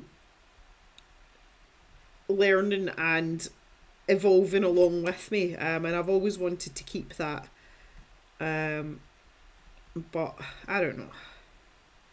And the thing is, it's not that I don't enjoy short form content. I do. I consume it in limited amounts, but I'm quite happy to watch short videos, but just not necessarily art videos. So I don't know. Maybe I need to start expanding my horizons and being a bit more flexible. Maybe I'm stuck in my way, in my ways, which is quite possible. I have been doing this for, it will be 8 years in March since we started the channel, so, you know, getting to be a bit of a dinosaur now when it comes to studying. There'd be something wrong, but I just don't know how I feel about the short form. I do keep saying that I'm going to post a bit more on TikTok, though. It is a very different demographic and a very different audience to you guys on here, and in terms of exposure and keeping revenue coming in for the cave, then that's a good thing. But I do have to alter the type of content that I'm putting out. My most watched TikTok, let me just tell you, my most watched TikTok, if some of you, Cal, you might remember this video, I did a wine glass on black paper. I cut that video down, and that was one of the first TikToks I put out, and that has got nearly 12,000 views on TikTok, and I have like 0 followers on TikTok. Well, that's a lie, I've got 40 followers on TikTok. So I don't know, I think it just depends on the content, but I've noticed that a lot of people have saved that video to their favourites. So, you know, interesting, but very different to what people consume in the long form videos and the live streams here on YouTube. So all very interesting. Hello Bella Stella, how are you? Had a napsident. Love it. I wish I could have a napsident. I don't even know what one of them is. Oh, goodness me. I don't want to know how many people stop arting because they think they're doing stuff wrong, because they don't achieve stuff like those in the shorts videos. Well, this is the thing, and this is what I don't like about the new sort of short form video. Like, not only the volume of art that's being put out, you know, like with other subjects in social media like this, you know, people are posting daily videos, and that's fine if you're a gamer and you want to post like a silly clip of what's going on, or if you are like a lifestyle blogger that, you know, shows what's left in your pantry after a family of 4 have eaten for a week. Like, it's very easy to do that. But when you're arting, it's not easy to do that and make interesting and quality content, and it just doesn't lend itself to it. So I think that's why I've been kind of reticent to sort of embrace that short form stuff. And I mean, you know, sometimes I stick out a reel like I did yesterday with the new Julia K colours on Instagram. I tend not to do that because it's not quality content. I'm very much quality over quantity, and unfortunately that is not helpful in terms of monetization, which you know, I have a moral duty to run this business now because I've got the website and I've got the shop and blah blah blah. Like, I do have to turn a profit, like I have to. But thankfully for me, things tick along quite nicely. I've kept it quite contained. But I can see the allure for people, you know, from that monetary incentive to start pumping out all these shorts, and most of it's a lot of crap that you'll have forgotten in 10 minutes time. Whereas a couple of the TikToks I've put out have been cut down from long form videos, and they've done okay. The ones that I've done standalone haven't done so well, unsurprisingly. But again, I don't have much of a foothold on TikTok because they want consistency. They want you to keep pumping out content, and the algorithm will swing in your favour.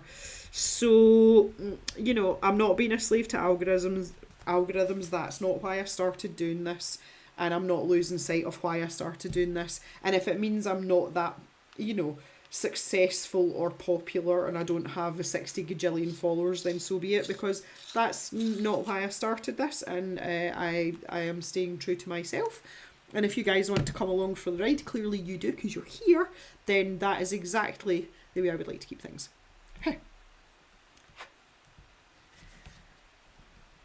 Martine is just back from Art Club in Dunblane. Zoomed in motorway, managed to catch a bit of live. Yeah, we're going to be here for a while, Martine. How was your art club? I would like to hear a little bit more about that. That sounds fun. It was great fun. Okay, Yana, thanks for popping in. It was lovely to have you here, and enjoy the rest of your day. Hopefully the next time you see me, I won't be as congested and snotty and stuff, and it'll be a bit more pleasant. Right, let me just carry on. Had to stop for a wee sharp in there.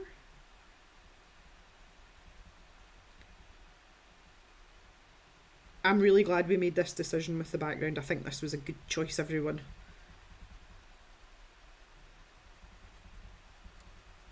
Just going to bring that all the way across there. You need to watch out for my slug tentacles here. Tentacles? Feelers? Feelers. Antenna. Any of the above. Just soften this out a little bit. I'm not bothered if this line's even either. It would probably be better if it wasn't even. Make it feel a little bit more organic.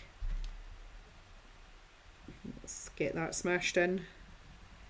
This really is the true joy of Prismacolors. Zero skill or talent required other than trying to keep inside or outside the lines. That's what we're here for. Just take that down a little bit while I'm here anyway. Woo! It's just my favourite thing ever. Love it. Love it, love it, love it.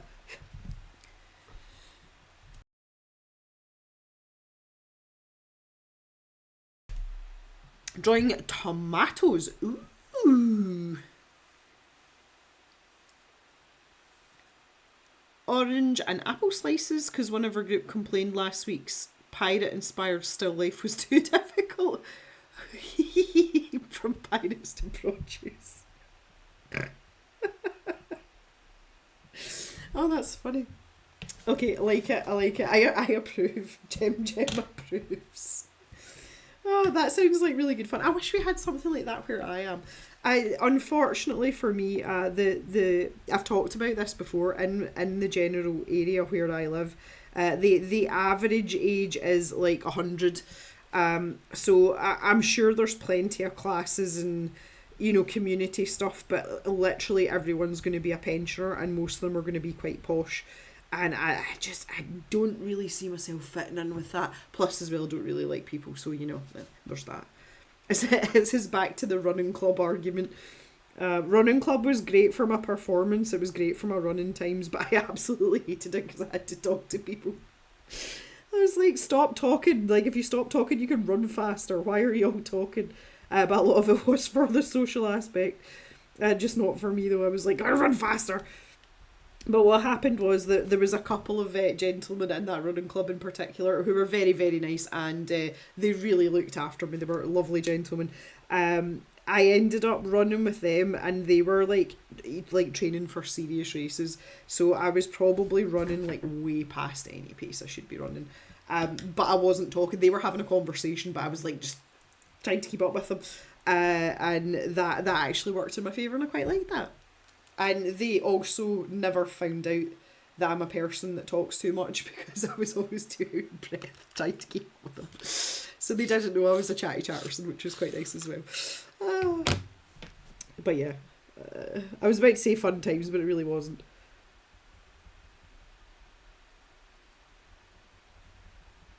Except it did run a blinder of a 5k though. Ah, jeez. It was interesting as well because one of the serious guys that I was talking about was also my postie, which was a nice crossover. I really liked him. He was a good guy. Okay, let's turn this round the way we have a look. Ooh, yes! Look at that for a transition. Like, that's exactly what I wanted, exactly what I was after. Did not disappoint.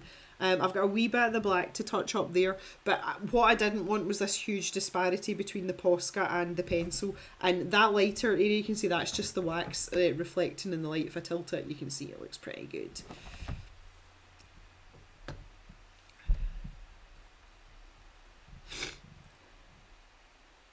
Back to basics.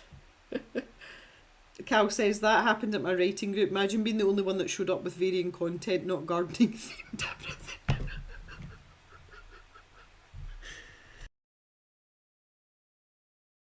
I swear you guys were going to kill me today. Please stop. Martin says, we're quite a lucky group as mixed ages, etc. are all really nice folk. Aww.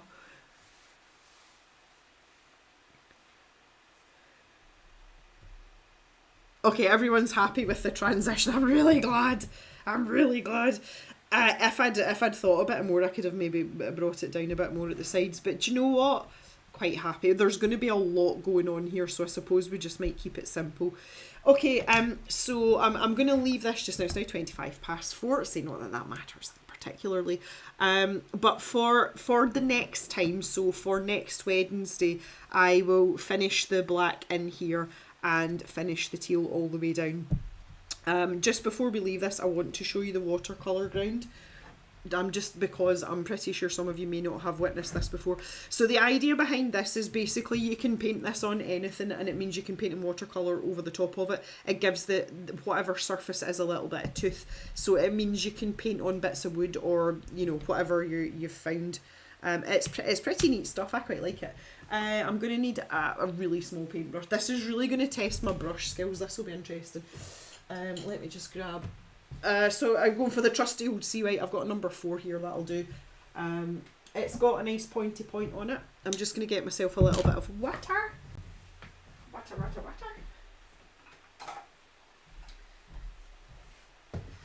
Can you see my bats in the background now? Not really. You can kind of see the lights, can't you? But there. We're starting to lose the light a little bit now, but it's not enough to make them pop out. Ugh. A splooch of water in there. Just don't like people. Of course you don't. We are all the people that have found our people because we don't like people. Ulrika's never used watercolour ground. It's good stuff, Ulrika. Hey Art, Jules, how are you? I wasn't very well at the weekend, but I'm feeling a lot better, but I'm still very congested. But apart from that, I'm fine. Do you find a bit of a difference between watercolour ground and gesso? Yes. If to use an anecdote, gesso is like a slap in the face, and watercolour ground is like someone stroking the side of your face. It's just a much daintier, more refined medium. Yeah, and obviously with watercolour, you want that sort of slightly more delicate.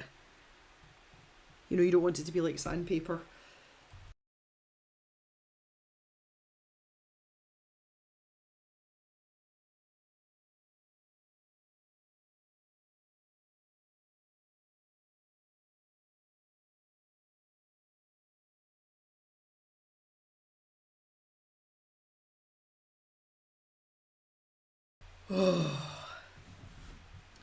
Okay, I think I'm almost ready to take a break. My throat's telling me it's time to take a break.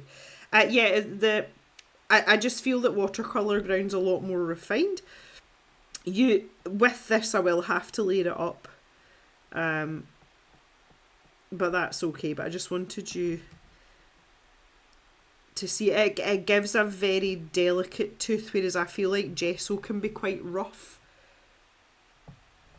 It does depend on the brand as well. I have tried this one. This is the Daniel Smith one.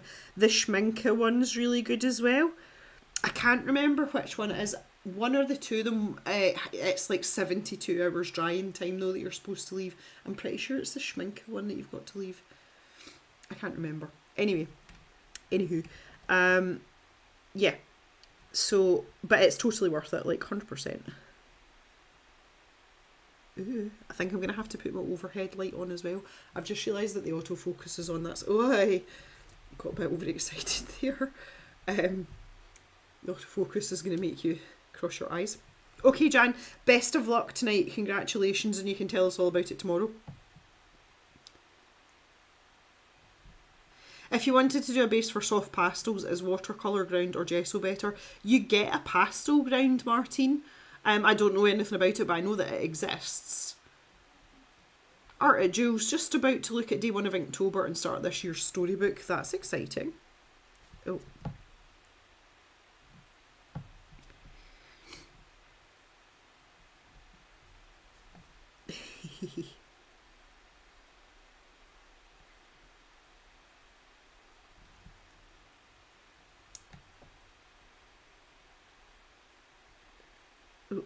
Oh, right, there we go. Done fairly well at that. I'm trying not to destroy my line work completely. I'll never get away with that 100%, but I've done a fairly tidy job there. Okay, so that is absolutely 100% rescuable. But the nice thing is that when we come back and I go to use some pencil, It won't be like skating rink smooth. There will be some texture there that we can work with, so it will still grip the pencil. Again, not so much of a thing with the Prismacolors, but still good to know. But there you go. If I zoom out now, would you know that I had put that really dark colour down there? Probably not. So there we go. Highly recommend. Does depend on what you're used to. I like quite textured paper though, so I think the Schmincke watercolour ground is a bit more textured than this one, the Daniel Smith one. My God. There's quite a few brands that are popular though. Like even if you look online, it's the same couple of names that keep popping up. That's just the two that I've found that I like the best for myself. Worth investigating, not that expensive either. Oh, I heard some artists saying that it was basically the same. I found it a bit strange, was never sure which to buy. I don't know anything about pastel ground, honestly. I can't, as not my wheelhouse at all, but I can tell you that the likes of the Daniel Smith watercolour ground, that will give you enough tooth to lay down pastel, like 100%, and I can say that with confidence. Oh, hi Pam. Nice to see you. Pastel ground, 20 quid. Better just to buy the paper. Oh no. Right, okay guys, I know you've just come in, Pam. I've been going for like nearly an hour and a half and my throat's getting really dry. I am going to take a quick break. I'm going to go and get myself another cup of tea, let the dogs out, yada yada yada. But as I say, I'm quite happy to run on well past 5 today. So now that we've made some decent progress with this and I have my homework for next week, when I come back we'll switch over to something else, which will be up for debate if you so desire. So, as per usual at this time of day, it is time for you to start talking about what you're having for your lunch, stroke dinner, stroke supper, and I'll come back and be very jealous about all the things you're talking about. I shall return just shortly.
I'm back.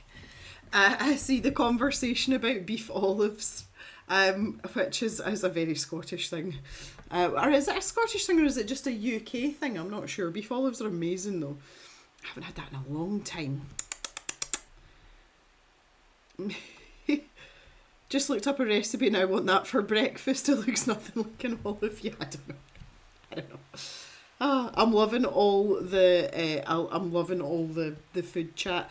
I am in quite a unique position this evening in that Mr. Jem's not feeling too great, so he's not really got much of an appetite. And I made some carrot and lentil soup earlier on, and I also made some banana bread. And I have a feeling that Mr. Jem's just gonna go for that.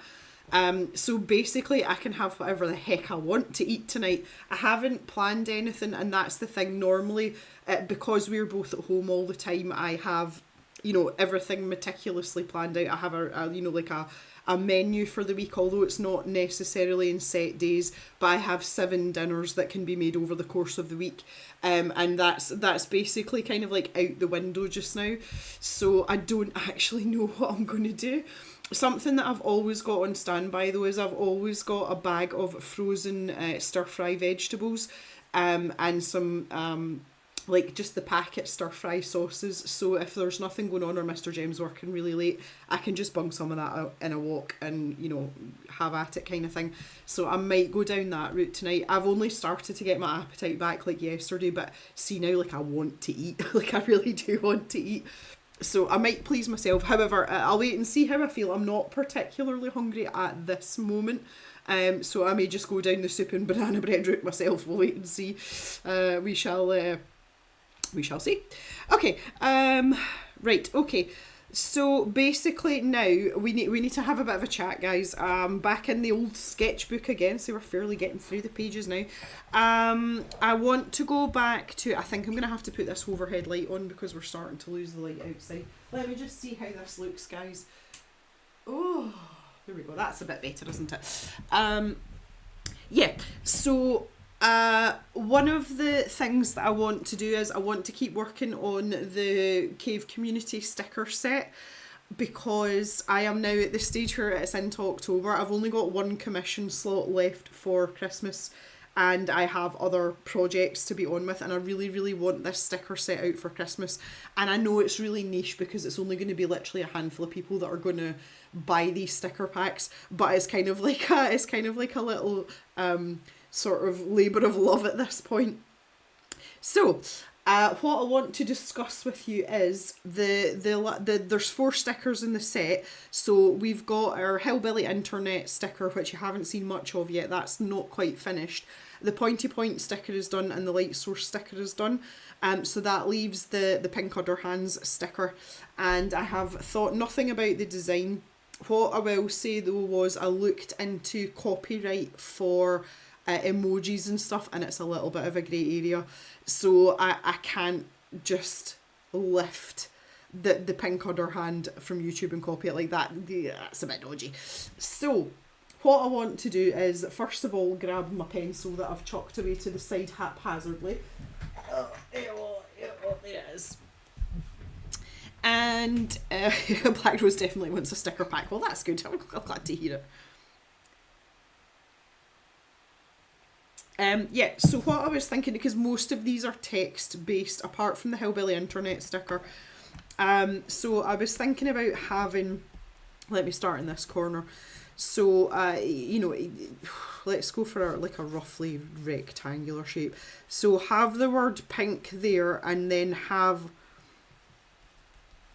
Udder Hands in like big letters. You can see my mushroom through the page. So have it, and then maybe we could shape the sticker like that. I want to keep the edges curved though, because the other hand itself is obviously round. So that was kind of my thinking. And my thought was that the letters, the letter D, that would be the other hand. So we'd kind of like turn it on its side. Can someone stick a pink other hand in the chat for me, please, as a reference image?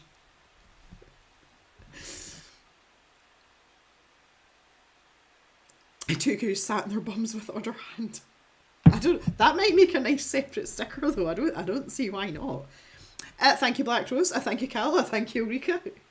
Yeah, so rather than obviously them pointing up the way like they are, because obviously it is an actual hand here, we want to make it more udder shaped, but I would turn it on its side. So if you think of the letter D, we would have the curved part there, and then you could have the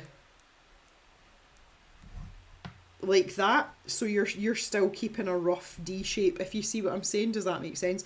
I feel as if we turn it upside down completely, and make it look like an udder, it's going to look a bit weird. Or the alternative is, if we take a lowercase d, then you could have a finger that way, and then you could have a couple like that and do it that way. So that you're keeping that D shape that way. Does that make sense also? Bubble writing in the pink with the wave marks. Well, see, font wise, I was thinking, see if you can imagine balloon animals. That's the kind of font, like a really bubbly, fat font. I think it would be easier in capitals, just for continuity, and not making it too fiddly. And obviously it's going to be pink. Like we're going to make it pink. I'm kind of struggling with what medium we're going to go in, because the pointy point and the light source stickers are both in pencil, and I kind of feel like I either have to do 2 and 2 or have them all in pencil. So that's kind of like the brain farts I'm having just now, but that's literally as far as I've gotten with it. Yeah, that's what you were thinking too, yeah. Like really bubbly writing. That is the way forward. So again, I think the word pink we could have in a different font, and we could maybe have like something like that round it. And then we could have that overlapping, you know, it could actually cut across the start of the word udder. But I was thinking like that would be your U, you know, that kind of idea. We could maybe even make it fatter than that. And then we could have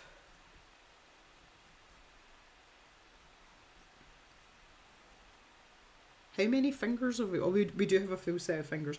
Now, see, this is the thing. I think we should make it 4, because cows' udders have only got 4 teats, not 5. Because that would be a bit weird otherwise.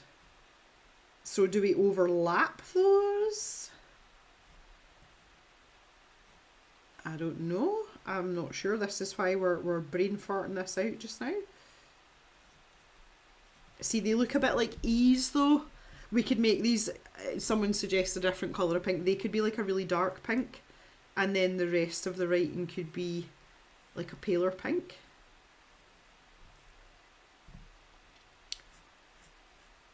Let's just smash it out really roughly.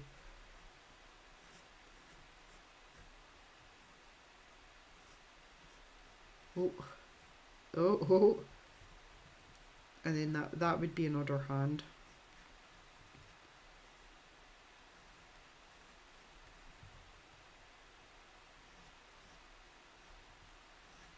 That's an E, that's not an S. Oh, eraser.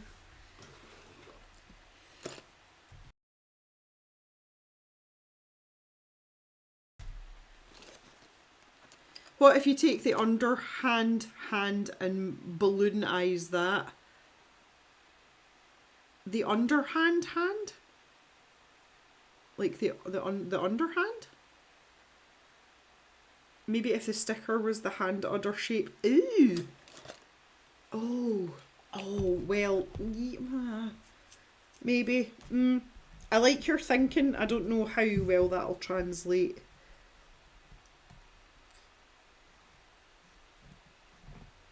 How am I doing an S? Like I did the God.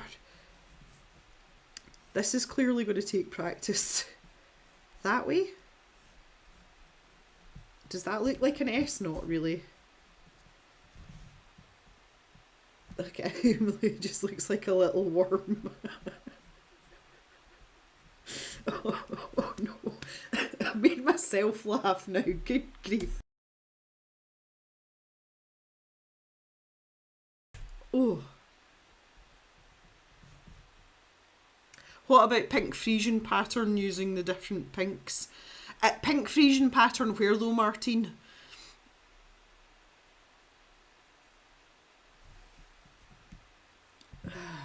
Right, okay. See, you guys are great for stuff like this. Just have to make sure. Oh, like pink, so pink. And then we'd have the wee wavy. Something like that. Would that work? Is it too... What's the word I'm looking for? I was going to say inconspicuous. No, that's not the word I was looking for. Oh, on the hands. Well, I was maybe thinking we could have the hands solid and we could do the Frisian pattern on the lettering, but that might... But see, if we had a thick outline... Right, okay, here we go. Let me grab a pink pencil. I'll just use the Prismacolors because they're right beside me anyway. Okay, right. So let's go with Martine's suggestion just as a starting point. I'm gonna have to colour in this little wormy guy though, because he's just too cute. A little pink worm, look.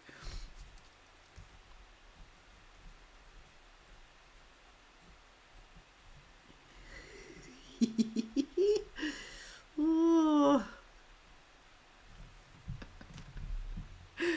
Ah, the S form.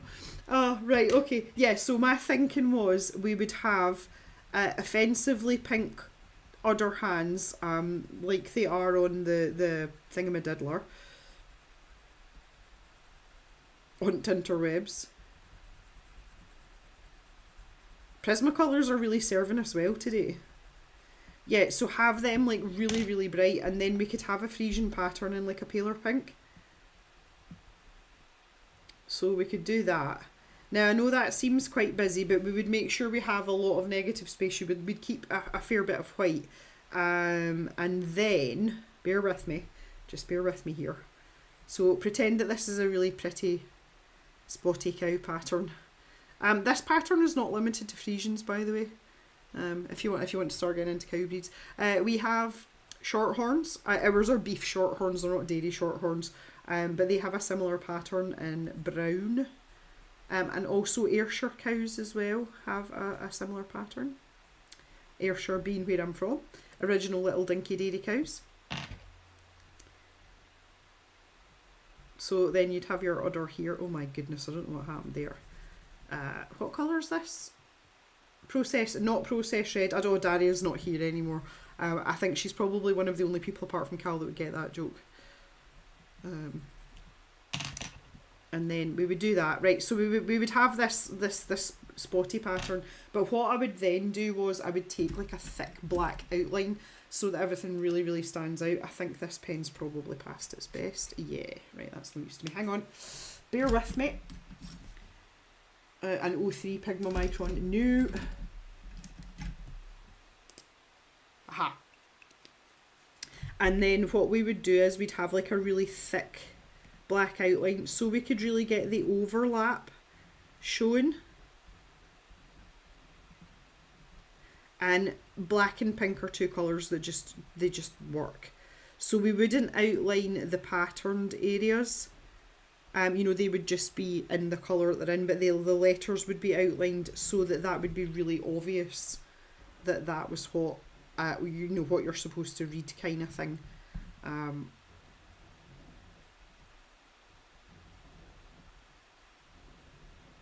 So we might look...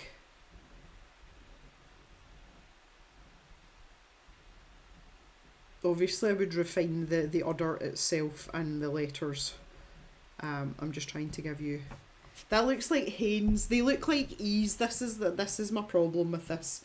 This is why I don't like it. But we would have something like that. It does look like Hanes. That's not going to work for me. But do you see what I mean design wise? That was kind of the route that I was going to go down.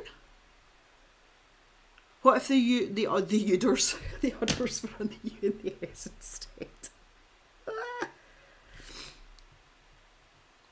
Or the other thing that we could do is make the udder hand sticker shape like you were talking about, and then have just the balloon letters, and we could have the Frisian pattern in the background in the pink, and then we could use the pinky pink for the actual letters, and it means we could get a little bit of shading in them or something. That might work. And then we could have an udder hand shaped sticker.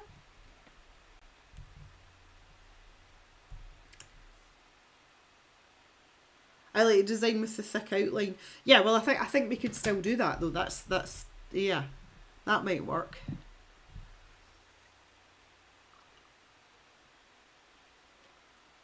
Try drawing in a line for the palm on the hands. Might take it from the E. Oh, Black Rose likes the pink udder hand shape. Yeah, I think it's like it's more fitting.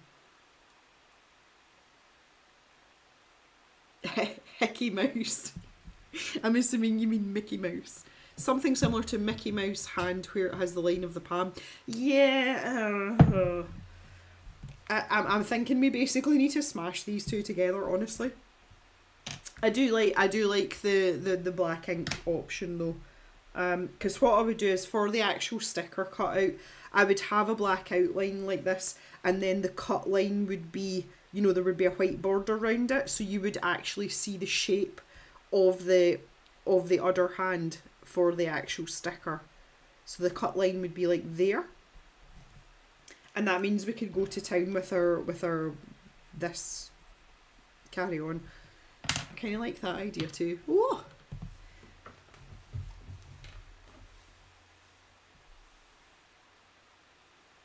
Yeah, I think so. Right, okay. Let's refine this a little bit then. I'm kind of really stuck on these two pencils as well. So it's Hot Pink and Process Red if anyone's interested. PC993 and PC994. Right, okay. I made myself cough again.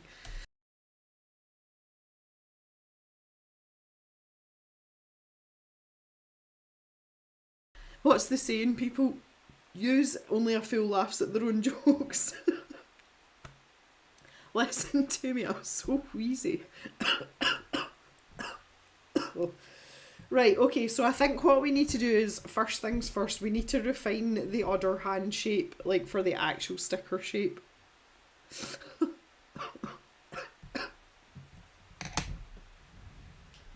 Oh, guys, honestly.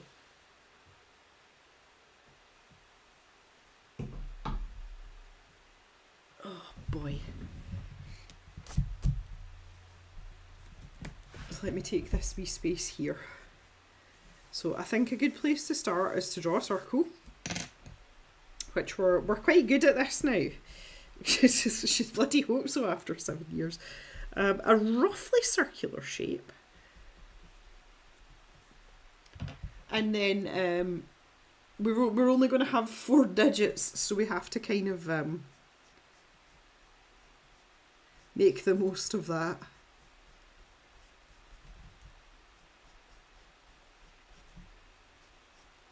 Oh, I think that's good. Oh, that's good. I like that. So that would be the sticker shape. Let's get those, because if you turn that way, that would... I don't really want to get too specific here, but when a cow's udder is very full, so like, you know, when they not long after they've had their calf,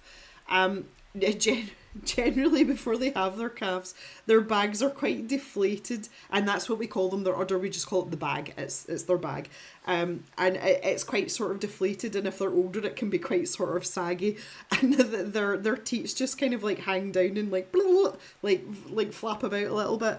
But when they have a calf, especially at first, and their milk flow gets going and the bag getting gorged, if you think about, you know, if you were to blow up a balloon, their teats literally splay out like that, and they can be pointing in like all sorts of directions when the bag's really full. So I feel like that's quite fitting, purely from an agricultural standpoint.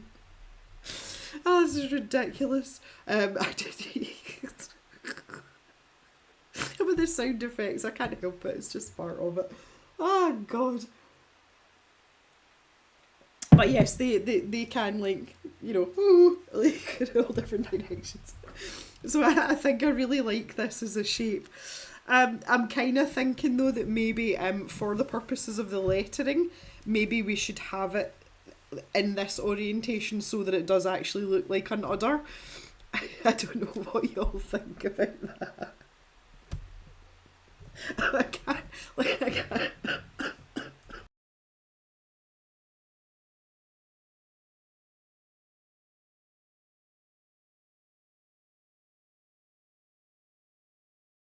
An anatomical standpoint, Martin.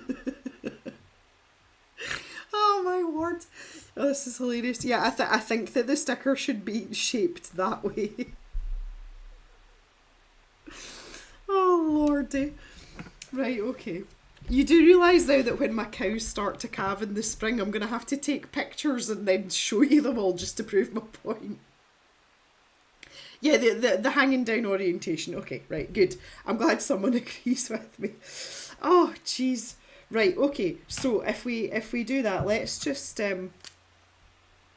we might as well use this one while we're here, because I think that's a fairly nice outline. I might have to lengthen this slightly just so that we've got plenty of room, because the word udder is going to take up slightly more space, especially if we're going to get the word pink in. You know, we want as much space as possible. Across here. Oh, goodness me. That's made my nose run as well. We'll have a good cow udder, yes.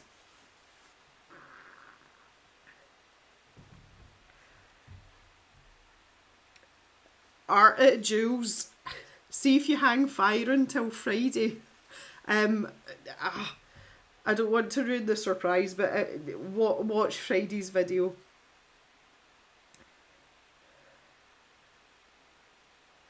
When you say they layer to watercolours, what do you mean by that?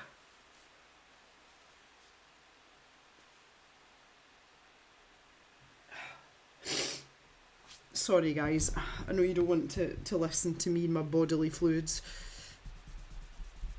Yeah, that's quite a nice shape. I like that. I might actually blow that up and use that. Do you know that? I would take that. Right, so we need to, and we, the royal we, need to start working on the font. Work light to dark and build slowly. Yeah, but in what capacity are you talking about? Interspersing layers of alcohol marker and watercolour? Are you talking about watercolour light and then alcohol dark? Because yeah. Rika doesn't notice the sniffing. Well, I'm really glad, because I am like hyper aware of it.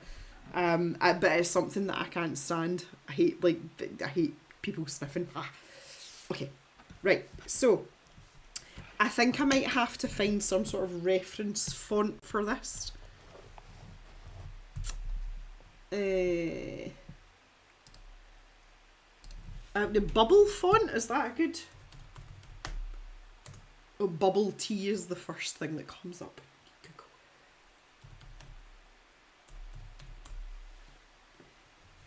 No, I don't want a free font. I just want one to look at so I can make my own. Oh. Nah. The ones that are coming up aren't fat enough. Maybe if I type in fat bubble font.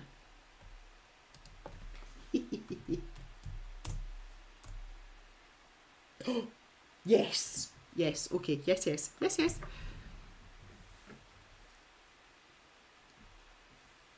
By Friday I'll have 2 days under my belt, but then I'm using only markers. I thought they'd layer them in the same way. Maybe search balloon font. Yes, okay.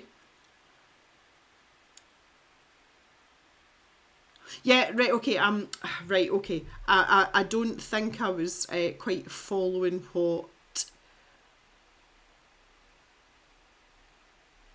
Art Jules was saying. So you're talking about layering them like you would watercolours, not talking about using them in conjunction with watercolours, is that correct? You can absolutely layer markers. Again, just watch Friday's video. Watch Friday's video when it comes out, and that'll help you a little bit.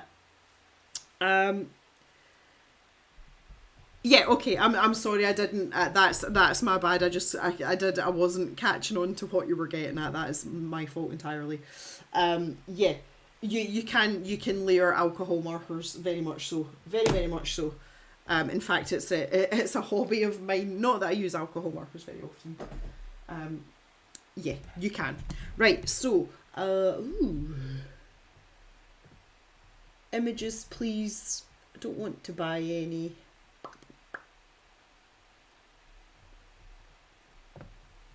I'm so glad that I typed in fat bubble font and it gave me what I wanted. That makes me happy.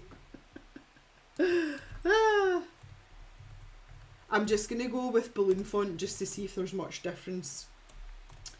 Yeah, there's one or two. And there's bubble fonts coming up as well. A rubber balloon. Well, okay then. No, I think I liked fat bubble font better. As I say, I'm not looking to like lift any of these or buy one. I want to do it myself, but I just would like some different examples so that I've got some, some sort of frame of reference. There's quite a few good ones here. I'm mostly interested in the letter D and the letter U and the letter S. The S's are all very similar. And they do kind of look like my wormy guy, but just like plumper. So that's good. I was kind of on the right track. I was getting there. I wish, see if this camera here wasn't fixed just now. I would love to lift it off and show you Jock right now. He's absolutely crashed out. He's in Pip's bed. He's not even in his own bed. But he's crumpled up the blanket, like up to his face, and he's literally like face planted into the blanket. So he's buried his entire snout, and all of his legs, his front and his back legs, are like all up round his face, and he is absolutely fast asleep. It looks so uncomfortable. I'm convinced that the snoring will commence directly. So funny. I think we really, I could probably add a third camera. I could probably add my phone as a third camera. And I've got a little GoPro as well, but it doesn't play well with, like, see when everything else is connected up, the GoPro doesn't want to, like, join the gang. But I could probably set up my iPhone, I'm thinking. Or maybe even my iPad. That might work. I'll maybe do that for next time. That's a shout, actually. Have a little, because I could switch between, so we could have like this set up, but I could have an alternate one where it switches out my face for like the doggy cam. That would work quite well. Yeah, he's such the goodest boy, and I've talked about this a lot before, but I have an affinity for older dogs, and it really is a privilege to have your dog as an older dog, because I have been in the position where I lost a dog really, really early on. So to be able to see them in their geriatric stage is actually really, really lovely. Although obviously that it comes to a sad end, but all these things come to an end. But Jock's really funny now. He's just the goodest boy. He's been such a good dog as well, considering he was a working dog and he was kennelled outside for, the first half of his life. He's adapted incredibly well to being a house pet. And he's obviously very much enjoying it. And I'm so glad that we've been able to give him that too. So it's just really lovely. It's lovely. But he's getting quite comical now because he's getting a bit senile and, you know, a bit creaky and stuff. And we shouldn't laugh at him, but it's kind of funny. It makes it even funnier as well when Pip is watching what's going on and she's giving you the face. Like, Pip understands me and I understand her. I've had her since a puppy. And she gives me this look and it's just like sheer confusion. And she's looking at Jock and looking at me as if to say, what the F is he doing? Like, is he okay? Like, is he not, like, right in the head kind of thing? And she just, like, observes him doing whatever random thing it is he's doing. It's very, very funny. Very funny indeed. Right, okay, so when we're talking about fat bubbles, our U basically needs to overlap. So let's do that. But if we need this little bump in the middle here to show that it's a U. Like, that's really fat. You don't have to have them that fat that they're overlapping, but quite a few of them do. Or the other one is like that sort of, they're just touching, they're not actually overlapping. But to me that looks quite like a V. But what we need to do is make sure it's really rounded at the bottom. And again, we can put a little bump in the middle there. This is looking slightly suggestive though.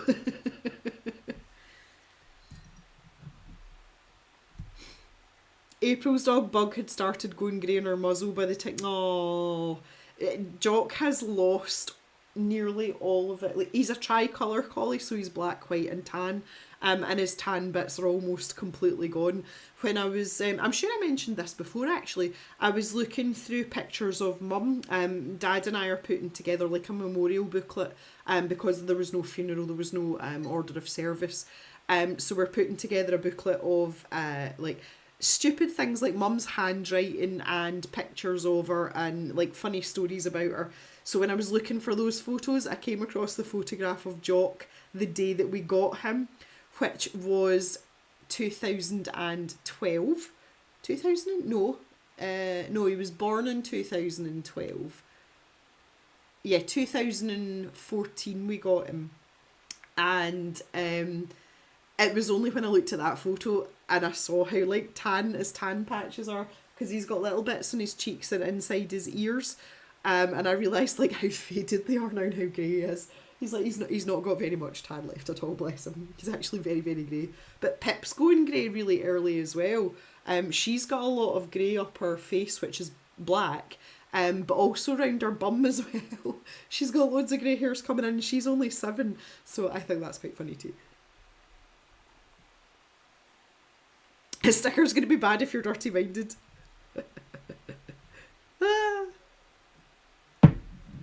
I know, we joke. I wonder if I've got it. If I can find, I'm sure it's just here. If I can find it, would you like to see baby Jock? I'm sure that photo is not far away. And I would be happy to share it with you because he was absolutely adorable. He was 16 months when we got him, so he was still, in collie terms, he was still a baby anyway. Yeah, everyone's like, yes.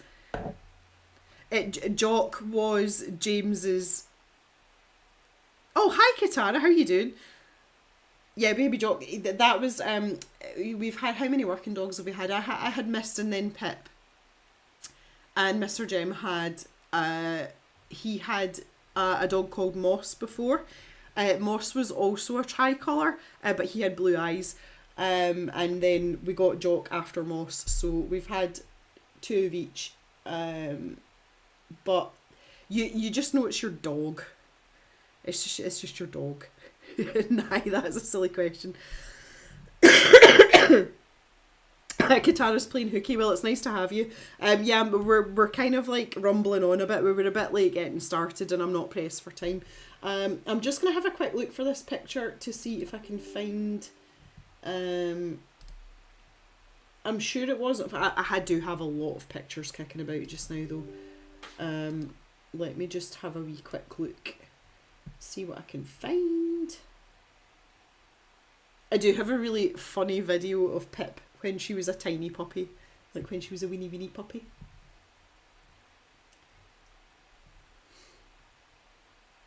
I'm pretty sure you've all seen this picture before. Oh, hang on.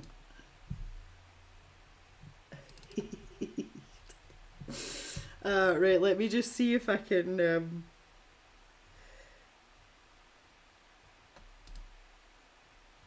Well, that's not helpful.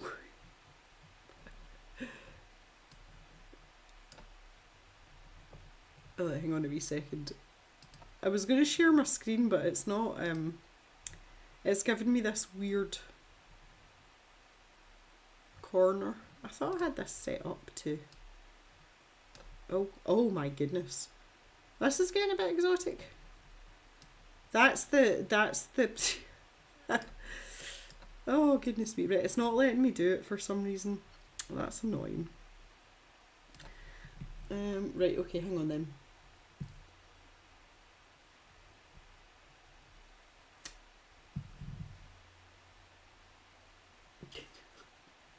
There's loads of funny pictures here, there really are.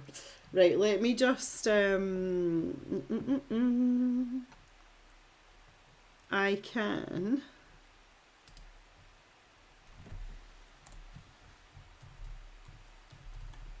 I'm sure you're all going to be patient enough for this. I'm going to set up another scene. So you're going to have to sit with a black screen for just a little minute. I am still here, I promise. I don't have any sources. Oh, I know. I'm going to add some though.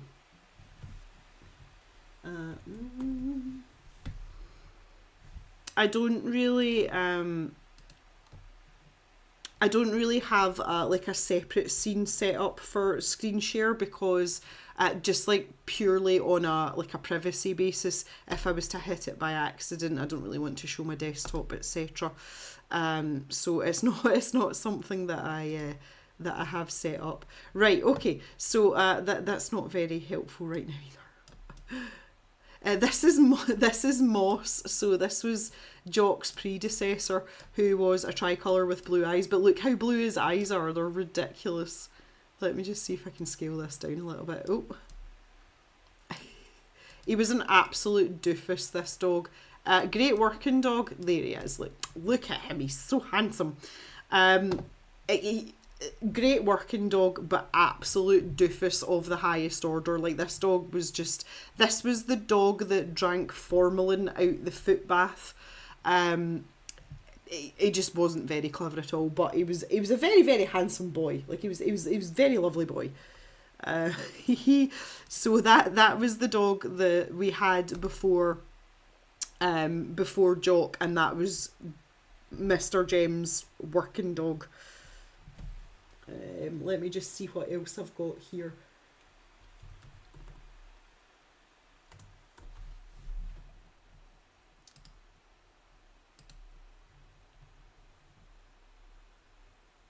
So that's a very young Jem with Moss, with his slightly not happy face on. That's his sultry look. He's a very handsome boy indeed. This was the dog that I, when he wasn't working, I used to take him, and it was Mist that we had at that point, and I used to walk those dogs for miles and miles and miles and miles. And Moss I took out with Mist one day, and we walked for like 2.5 hours, and we got home, and the working dogs were allowed into the kitchen. At that point we had a fireplace in the kitchen, but they weren't allowed in the rest of the house, and he was in the kitchen no more than 1.5 minutes, and he started to squat down and try to poop on the kitchen floor. And I was like, really? Like, we've been out all this time and now you want to poop inside? So yeah, there was a lot of work done with that dog in particular. But he was still the goodest boy. He really was. Right, let me look for this picture of baby Jock, because it is here somewhere.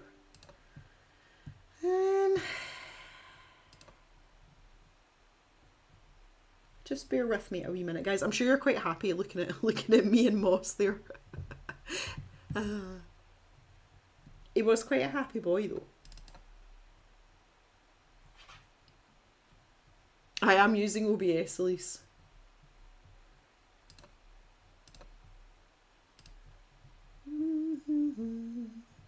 I don't know what I've done with this folder. I may have to save that for another time. I tell you what, I'll put that on my to-do list, and I'll look it out for next time. So I'm just got like a sea of photos, so there's just a lot going on. But I will look that out. I'll maybe post it on the community tab, or the posts tab as it is now, posts, and I'll show you Baby Jock, because he was very lovely, very very lovely indeed. He was a good little boy.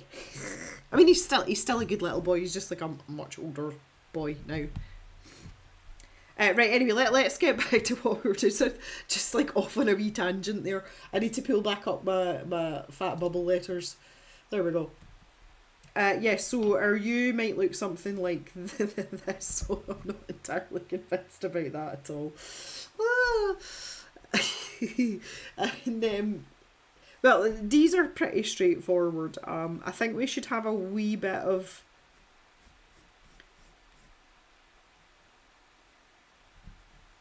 like how fat do you want them? Like how fat you want your letters, you can totally denote that by the size of the hole. If you want them not so fat, you can have it bigger like that, and if you want them really chunky, then you can make it a tiny little. So we'd have two of those anyway.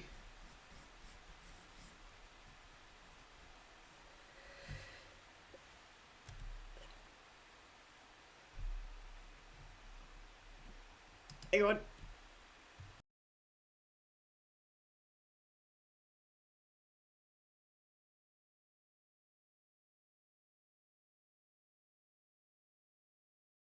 Sorry guys, that was really sore, like that hurt.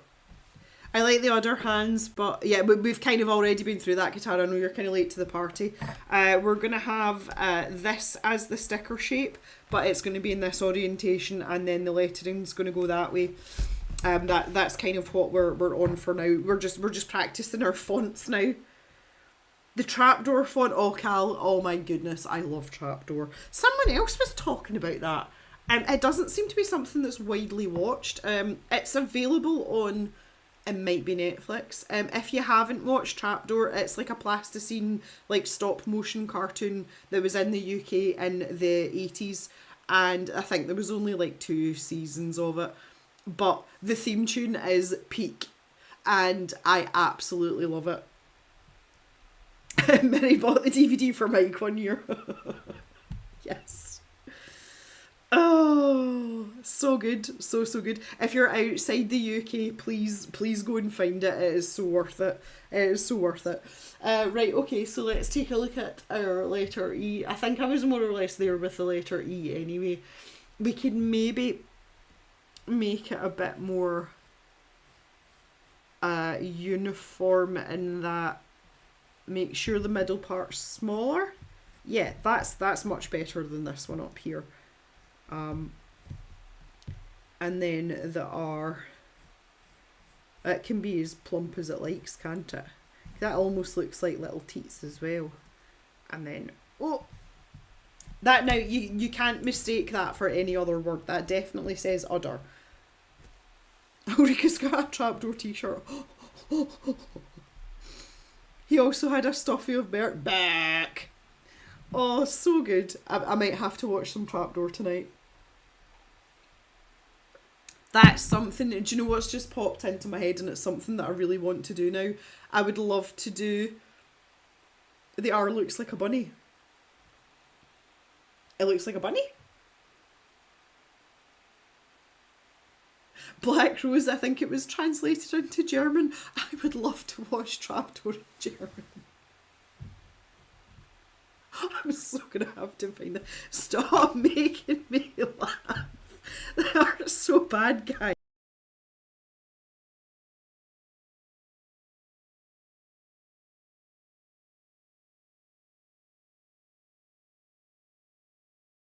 German Trapdoor, oh my god, that's amazing. Right, and Black Rose, you know what I'm doing when this stream's finished. That is happening, that's amazing. Oh my god. Right, okay. Good.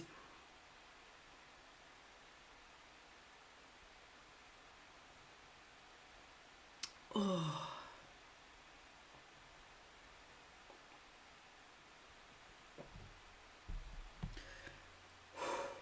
Right, that's better. Oh, goodness me.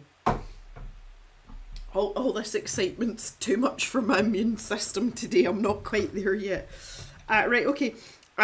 One of my concerns about this, again, I'm not very good at lettering. It's not really my forte, but that's also part of the reason why I wanted to do this sticker set, because it's something that I kind of wanted to improve on a little bit.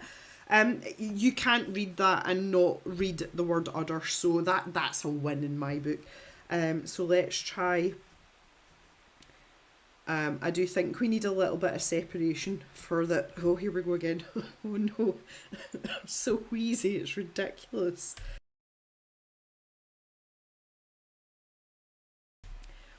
It's getting rough, guys, it's getting rough. So let's keep these bits bouncy. Yeah, so let's have a little bit of separation on the H, especially since it's at the start of the word. And if we keep some sort of diagonalness, why not? And again, for the N.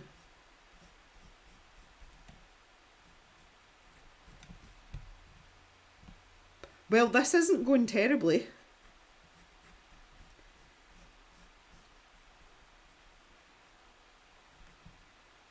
I'm starting to go down on an angle though. The S is clearly going to cause me problems. Let me just have a look at some of my references. Yeah, they're basically just all like my worm except fatter. Some have got a heavier top half than bottom, and some are vice versa. It looks like a marshmallow, yay.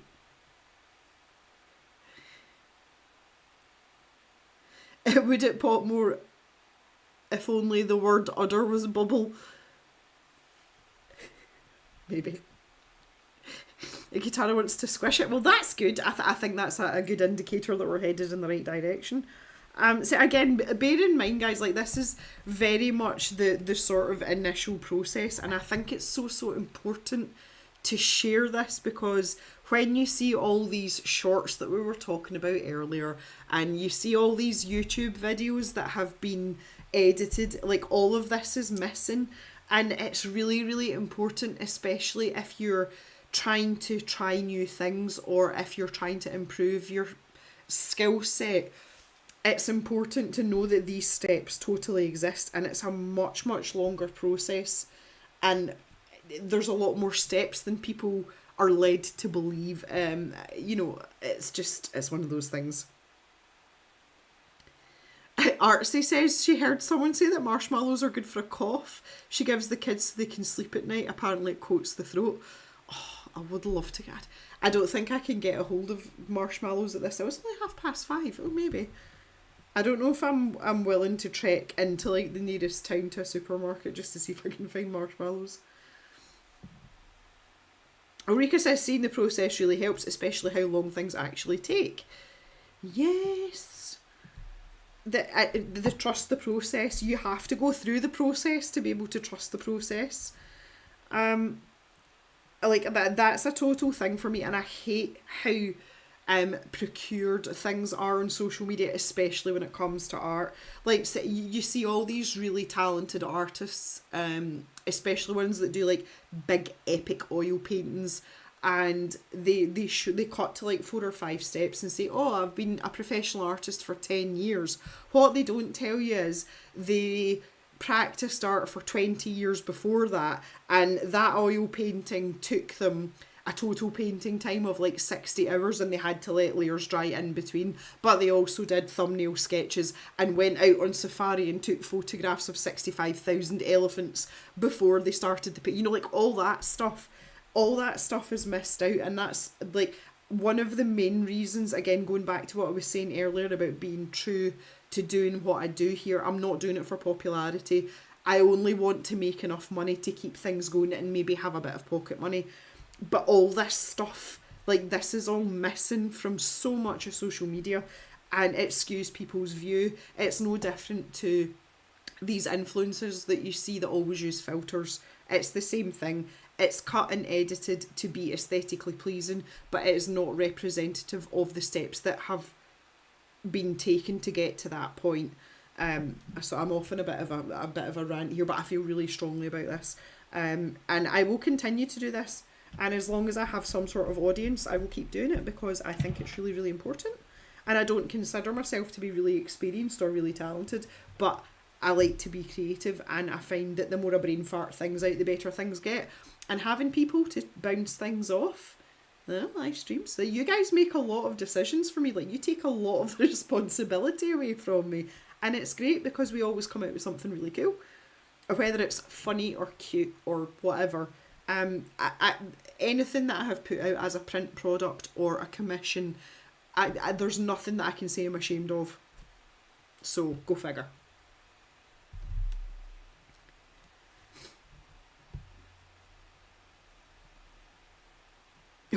We're on the Mallow conversation.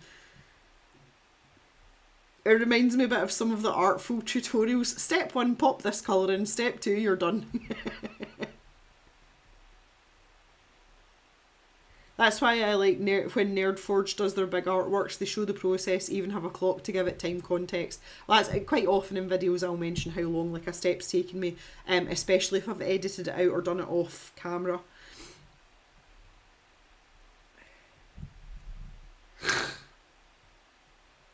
Sorry, that was a really bad sniff there. Right, I'm not gonna try and like straighten this up. I'm clearly on a slightly downward trajectory.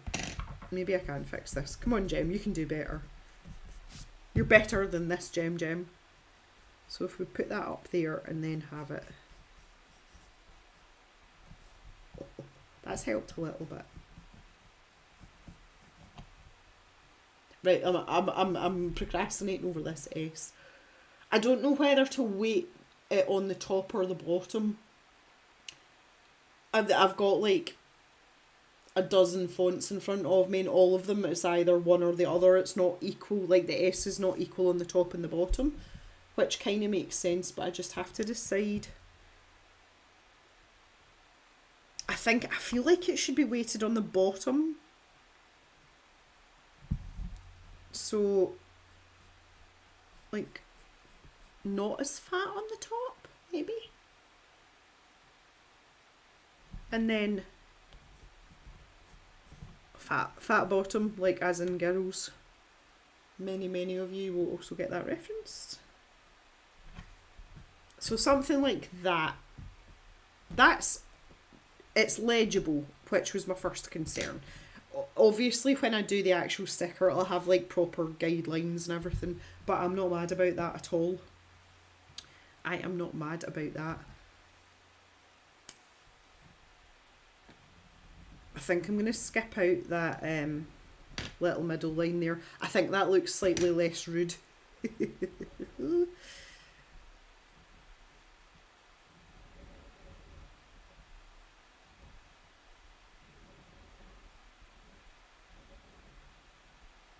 Oh, getting lazy already.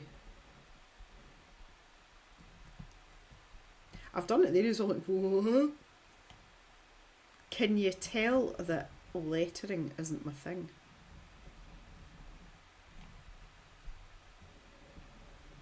Making it my thing. Oh, that went terribly wrong.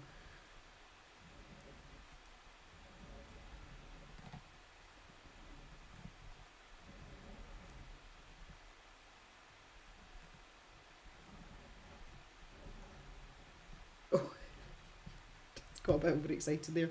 Other hands. It looks like other wands. Right, okay. Might have to do something. Make it equal, take the N and turn it sideways and just make it curvier.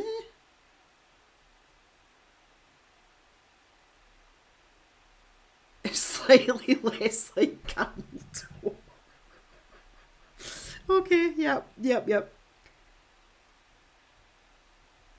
I was going to say mine's multiple ugly stages, Elise, but I know that I can work through it. I just have to persevere.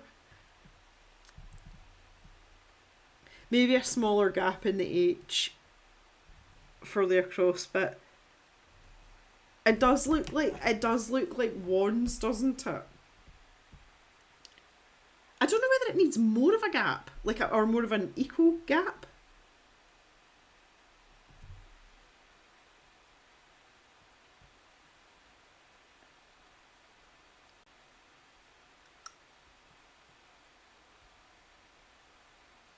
Yeah, I need to practice. H is not the letter I thought I would have problems with. I think it just needs to be a bit more straight up and down. See, because it's kind of like in at the top. Let's try. Let's do 2 sausages, and then a sausage in the middle. I'm not capable of saying that word in its normal context. Mr. Gem and I have been using sausage for such a long time. Does that look better? Obviously, I need to wait for that to dry a little bit. I quite like that fine liner. It's not one I've just picked that out randomly. That looks a bit more... Yeah, a bit more straight on mirror. Does that look a bit better? Less of a gap, I think it's just going to look a bit weird. Oh, I didn't mean to do that. Ah. Do you, Ulrika? That's hilarious. That's a sausage. I've got quite a few words like that we just like randomly use. Sausage is one. A basket, we always say basket. It's a basket. I'm trying to think what else we use. I can't think of it. It's typical. I can't think of it more on the top of my head, but sausage. Well, see, when we talk about the cows as well, we don't say cows. We say moo chows. Don't know where that came from, but that's just what we call them. It's the moo chows. Not less of a gap that way, less of a gap for the across bit.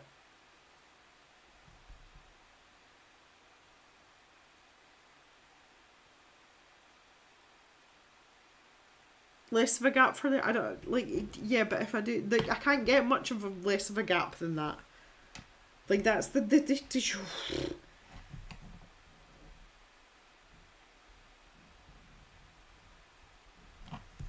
like that.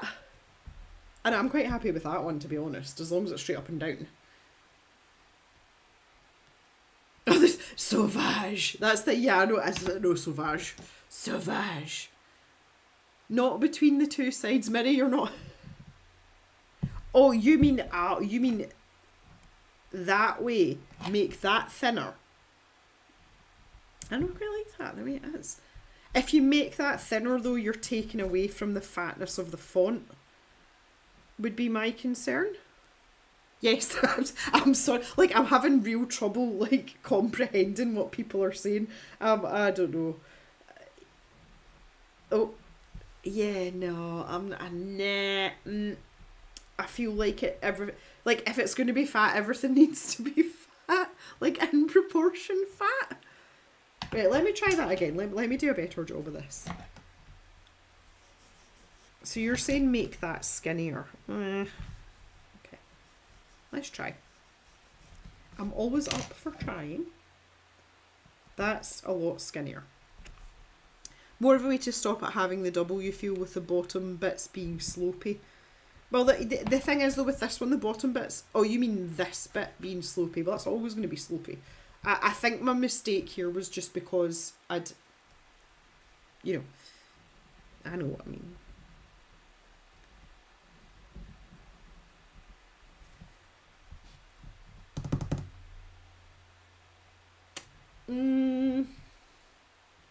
I could make that narrower, to be fair, though. Yeah, I don't know. I'm kind of on the fence about that one, Miri. I appreciate the input, though. Yeah. And this is the thing, like, it's important to try. It looks like kidneys. You guys are killing me today. But this is the thing, though, and it's really, really important. And it, like, if you are... See, if you're just in your own head, obviously this is a bit different because I'm bouncing ideas back and forth with you guys. And I would just like to say I really, really appreciate your input. I find it very easy to get locked into an idea and I sometimes find it difficult to go out with that if I'm kind of like halfway to liking an idea, and this is why this is really helpful for me. But if you're in your own head and you're in that preliminary stage, this is why it's so important to do thumbnails and try out all the different things, even if you know like 50% of them are utter toss. Do it anyway, because you're then confirming to yourself that that's what you don't want to do. It's so important to explore all the avenues at that early stage, rather than find out when you're like 35% through that it wasn't the best idea, and then you have to go back and start again. Keep the two sides squished together, just don't have as fat a gap. Okay, yeah. So I think I'm going to go more for something like this one. Definitely leaning more towards this and not this one. And not the kidneys. Oh. Okay. So I think we're on the way here. Like we're on the way. As for the word pink, I feel now like it's gonna have to be in black, but I kind of want like a punky, funky, like a jaggy, like maybe not that jaggy, but you know, something quite sort of pokey to be a contrast to the like the roundness and the softness of the other hands. Mary's chucked a photo in Discord. Okay, I'll have a wee look at that in a minute. Thanks, Mary. Because we've got so much room in these letters, I will have like sort of a 3D effect. There will be shading, so that means I need to pick a light source. So let's just say the light's coming from there because I'm left-handed. That's nice and easy for me. So you know, I would have some shading in here. You know, I'll make these look quite 3D. And I can mess about with that. So I need something that's going to like contrast. Oh, Cal, see, because you don't frequent things, Cal, if you want to join the Discord, will you just send me an email? It's just my normal email address that I've always had, colourcavegem@gmail.com. I will add you into the Discord, and you can come and join the gang. There's about 25 of us. But there's a group of us that are in and out most days in the various channels.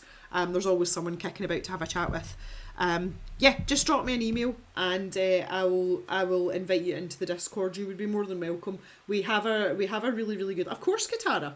The more the merrier. I do mention it periodically in the streams. I mentioned it in the last stream.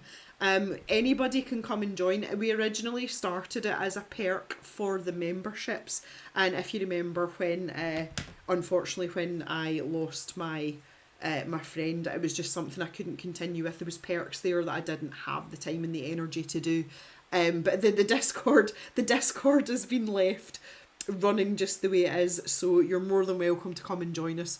Same for you, Katara, then just drop me an email and we'll get you added in.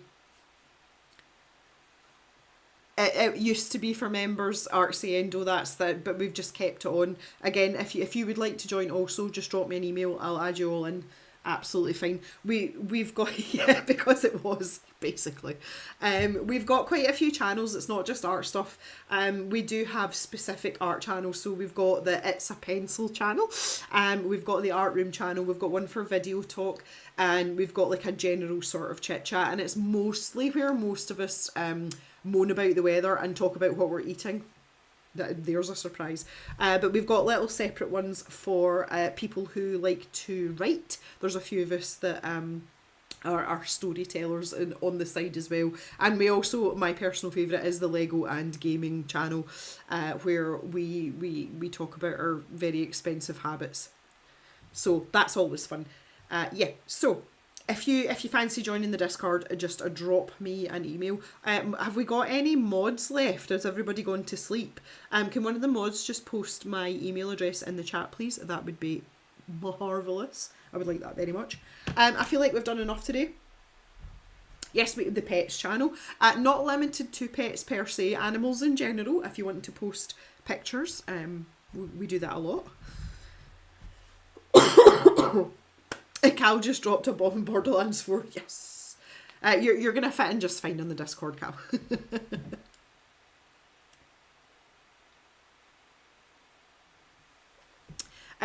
Jules, trust me, arting is not a patch on Lego. Not a patch. And as someone who also used to smoke, Lego is more expensive than smoking. So yeah, it really is.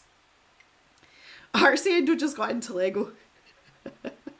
Do you have some in your wish list? Not on my Amazon wish list. No, my Lego wish list is of the vintage and outrageously expensive variety. Cal just did a Lego plum blossom. Well, I'll just see while I'm in my sketchbook here anyway, let me show you. When I went over to stay with Julia in Sweden, she left me a little like welcome pack, and in the welcome pack was a teeny weeny set of the Lego flowers, and it was the dandelions. So unfortunately I left them behind. I put them in Julia's pencil pot in the studio so that I could draw them, like, so that I had a reference in front of me, and I bloody well went and left them behind. So this is the only evidence that I have that I actually had that Lego set. But yeah, that was good fun. I tend to build the very big sets. €300 is not touching it. Come on, Black Rose, you know well enough. If you want to look behind me, on the top shelf there, those are some of the modular buildings. A lot of them are retired, and I have bought these from various places, and I have paid only once or twice upwards of £600, so that's like €730 or something like that for some of those sets. But they were boxed with the original instructions and all that kind of stuff. I'm more of a collector now, but I like the big sets that take ages to build that are like 5,000 pieces. That's my bag. So yeah. Anyway, thanks Patty for posting that. I am really enjoying the botanicals. They've brought out a lot of sets now, and they are so pretty. And given that I'm someone that can't keep plants alive, it's probably an idea that I get myself some of them. Let me just show you the little pot plants again. I've put these in the Discord, but for the rest of you, you won't have seen these. Chop's such a silly position. Are you alright?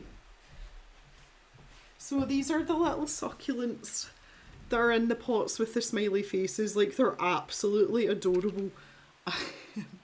They're just so cute. But the best thing about them is you can take them out and swap them over. And they've got roots. Can you see that? I love it. Like, they've actually got little roots. They're so cute.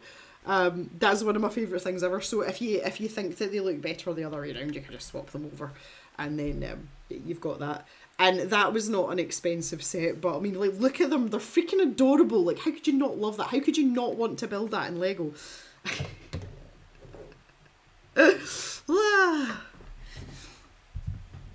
Black Rose has got botanicals on her wish list. Yes, they are. They're so cute. They really are so cute. See, I'm getting you all excited about things you didn't even know you could get excited about now.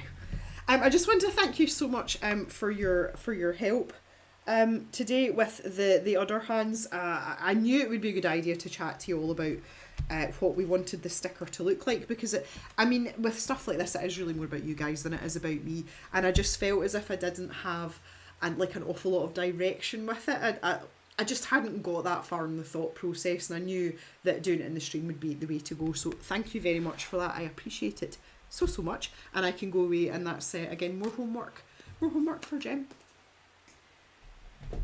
So yeah, I've had quite a good stream today. I think because I'm feeling a bit better in myself, that's helped obviously.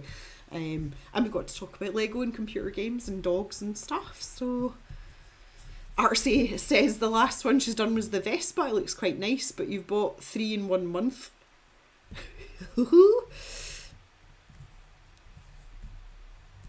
Cal wants the Jaws one and the Sanderson house. Yep.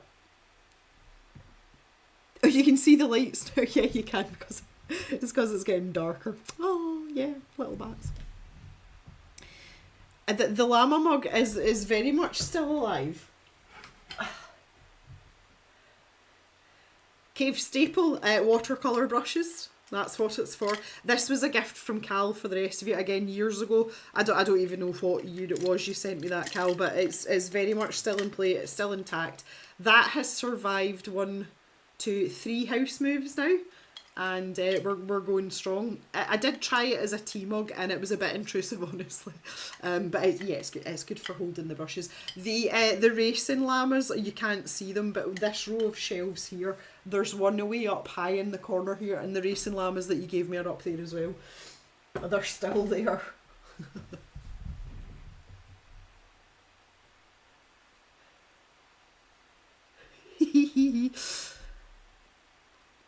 Black Rose would love the Harry Potter Winter Hogsmeade Collector set. Oh, that was like, oh, see when I saw the Lord of the Rings set, the Rivendell set, Mama Jem was a huge Lord of the Rings fan, and she was like, she was kind of dabbling in Lego before she passed away. And she was like, oh, I'd really like that. And then she saw the price of it and she was like, no, I wouldn't. But her favourite Disney film was Up. And I bought her the Lego set for her Christmas, and she wasn't quite into Lego at that point, so when she opened it she was like, oh, Lego, oh thanks, and she kind of like side-eyed me a wee bit, but then when she opened up she was like, oh, it's Up. Dad found it in the cupboard, so that has been returned to me, and I think I would like to build it at some point. Not ready to do that yet, but I think I will at some point. I've got so many Lego sets, and for the time being I'm out of space. That little gap that you can see at the end, over this side, it's not big enough to fit another modular building in. So the room that backs onto this is our smallest spare room. I call it the box room, and I'm planning on having like a massive set of shelves in there, but I can't build any more Lego until that's done because I don't know where to put it. So I am on a rest from the Lego building for the time being. I do have the Natural History Museum, which is massive, and there's a dinosaur, like you build the T-Rex and it sits like in the middle through the 2 floors. I really, really want to build it, but it's huge, and I just don't have anywhere to put it because I'm not building it and taking it to bits again. There's no way that's happening. So, stuff to do. If I tilt that camera that way as well, you can see my Nintendo. Oh, get that out of the way. You can see my Nintendo Lego up the back there. There's Bowser, and there's the blue shell from Mario Kart, which Thea, Jan and I will be using quite shortly, and I've got the Piranha Planet and stuff up there. So yeah, lots of Lego kicking about here. Lots of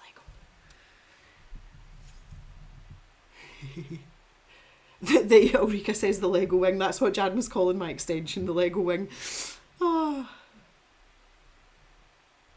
Cal's into book nooks and miniatures. That's a lot of dusting though, that's the whole thing. See, with Lego stuff you can just like lift the whole thing and take it outside, and like, well, for us it's the generator, we just connect the air line to the generator, like, and then it's done. It's good.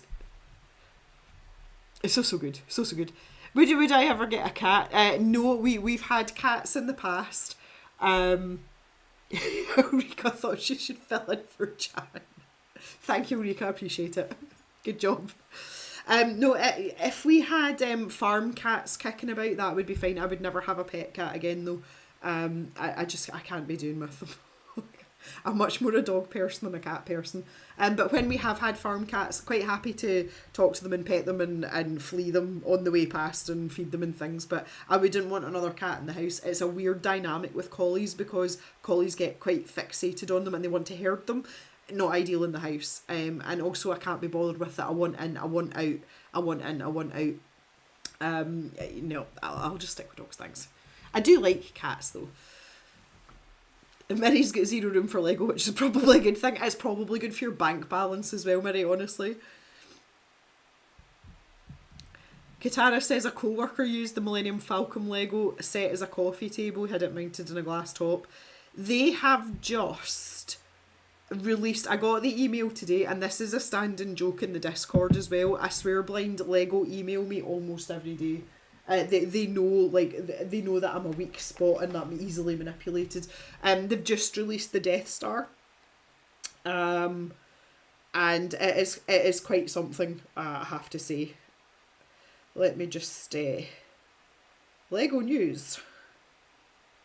Early access for members. I'm a member. Obviously, I'm a member.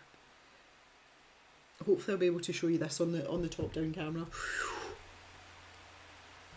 Come on, internet, you can do two things at once. Yeah, okay, so continue 8. Oh, that's another one, Ulrika, continue 8. Yep, so there's the Death Star.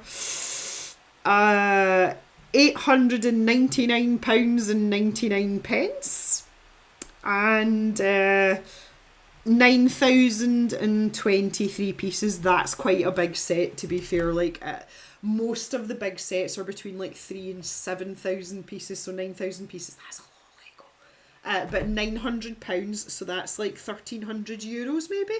Like that's freaking a lot of money. Freaking a lot of money. Well, I was just about to say, Mary, your friend's about to be bankrupt if she buys the Death Star.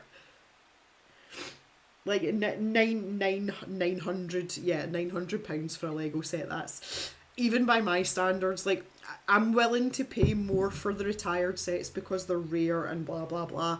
But to buy, like that's a lot of money.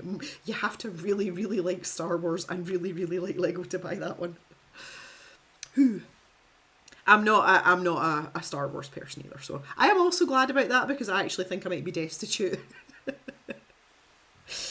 Yeah, nah. I would rather save my money and buy myself a new pair of running shoes, which I sorely need, and then my Nintendo Switch. Everything will be good with the world. Unless there's a Lego Obi-Wan, might need that. I'd have space, yeah. I've got the one, I keep thinking about it, it keeps popping into my head and I'm like, no, Jem, push it away. I've got, it's a little Parisian cafe, like a French cafe, and it's only like this big, and I'm like, oh, I could build that, and I'm like, no, just leave it, like wait until you've got everything moved about and you have some space. I need to stop it, and you guys definitely don't need to encourage me. Right, I'm going to call it there. It's nearly 6 o'clock. I would like to thank you very much for your attendance today. It's been very productive. We've had great fun. Prismacolors, smooshing that stuff about. Oh, best way to spend a Wednesday afternoon. And I've survived without coughing myself to death. Although I have to say I'm feeling a bit hoarse now, but that was to be expected. So yes, there will be a video coming on Friday, so keep your eyes peeled for a traditional cave endeavour there, and we'll have our usual Wednesday next Wednesday as well. So we've got Wednesdays for the next couple of weeks, so we'll be doing that. I am planning on putting another video out. It'll probably be later next week, so you might not get it until like maybe the weekend. I'm kind of busy with work and some commissions and Christmas stuff now for the cave, so I'm just trying to slot things in where I can. But either way, I will see you at some point over the next little while. Pink order hands, thank you very much, Patty, and I hope you all enjoy the rest of your day, what's left of your Wednesday. Obviously for me it's an evening now, might have to go and think about what I want to have to eat. I think it might be stir frying, it might be there. All the pink order hands, how very appropriate for today. Thanks very much for joining me, guys, and again thank you so much for your input and your opinions on what we're doing here. It will benefit you in the long run, I promise. So I shall see you all later. Take it easy, everyone.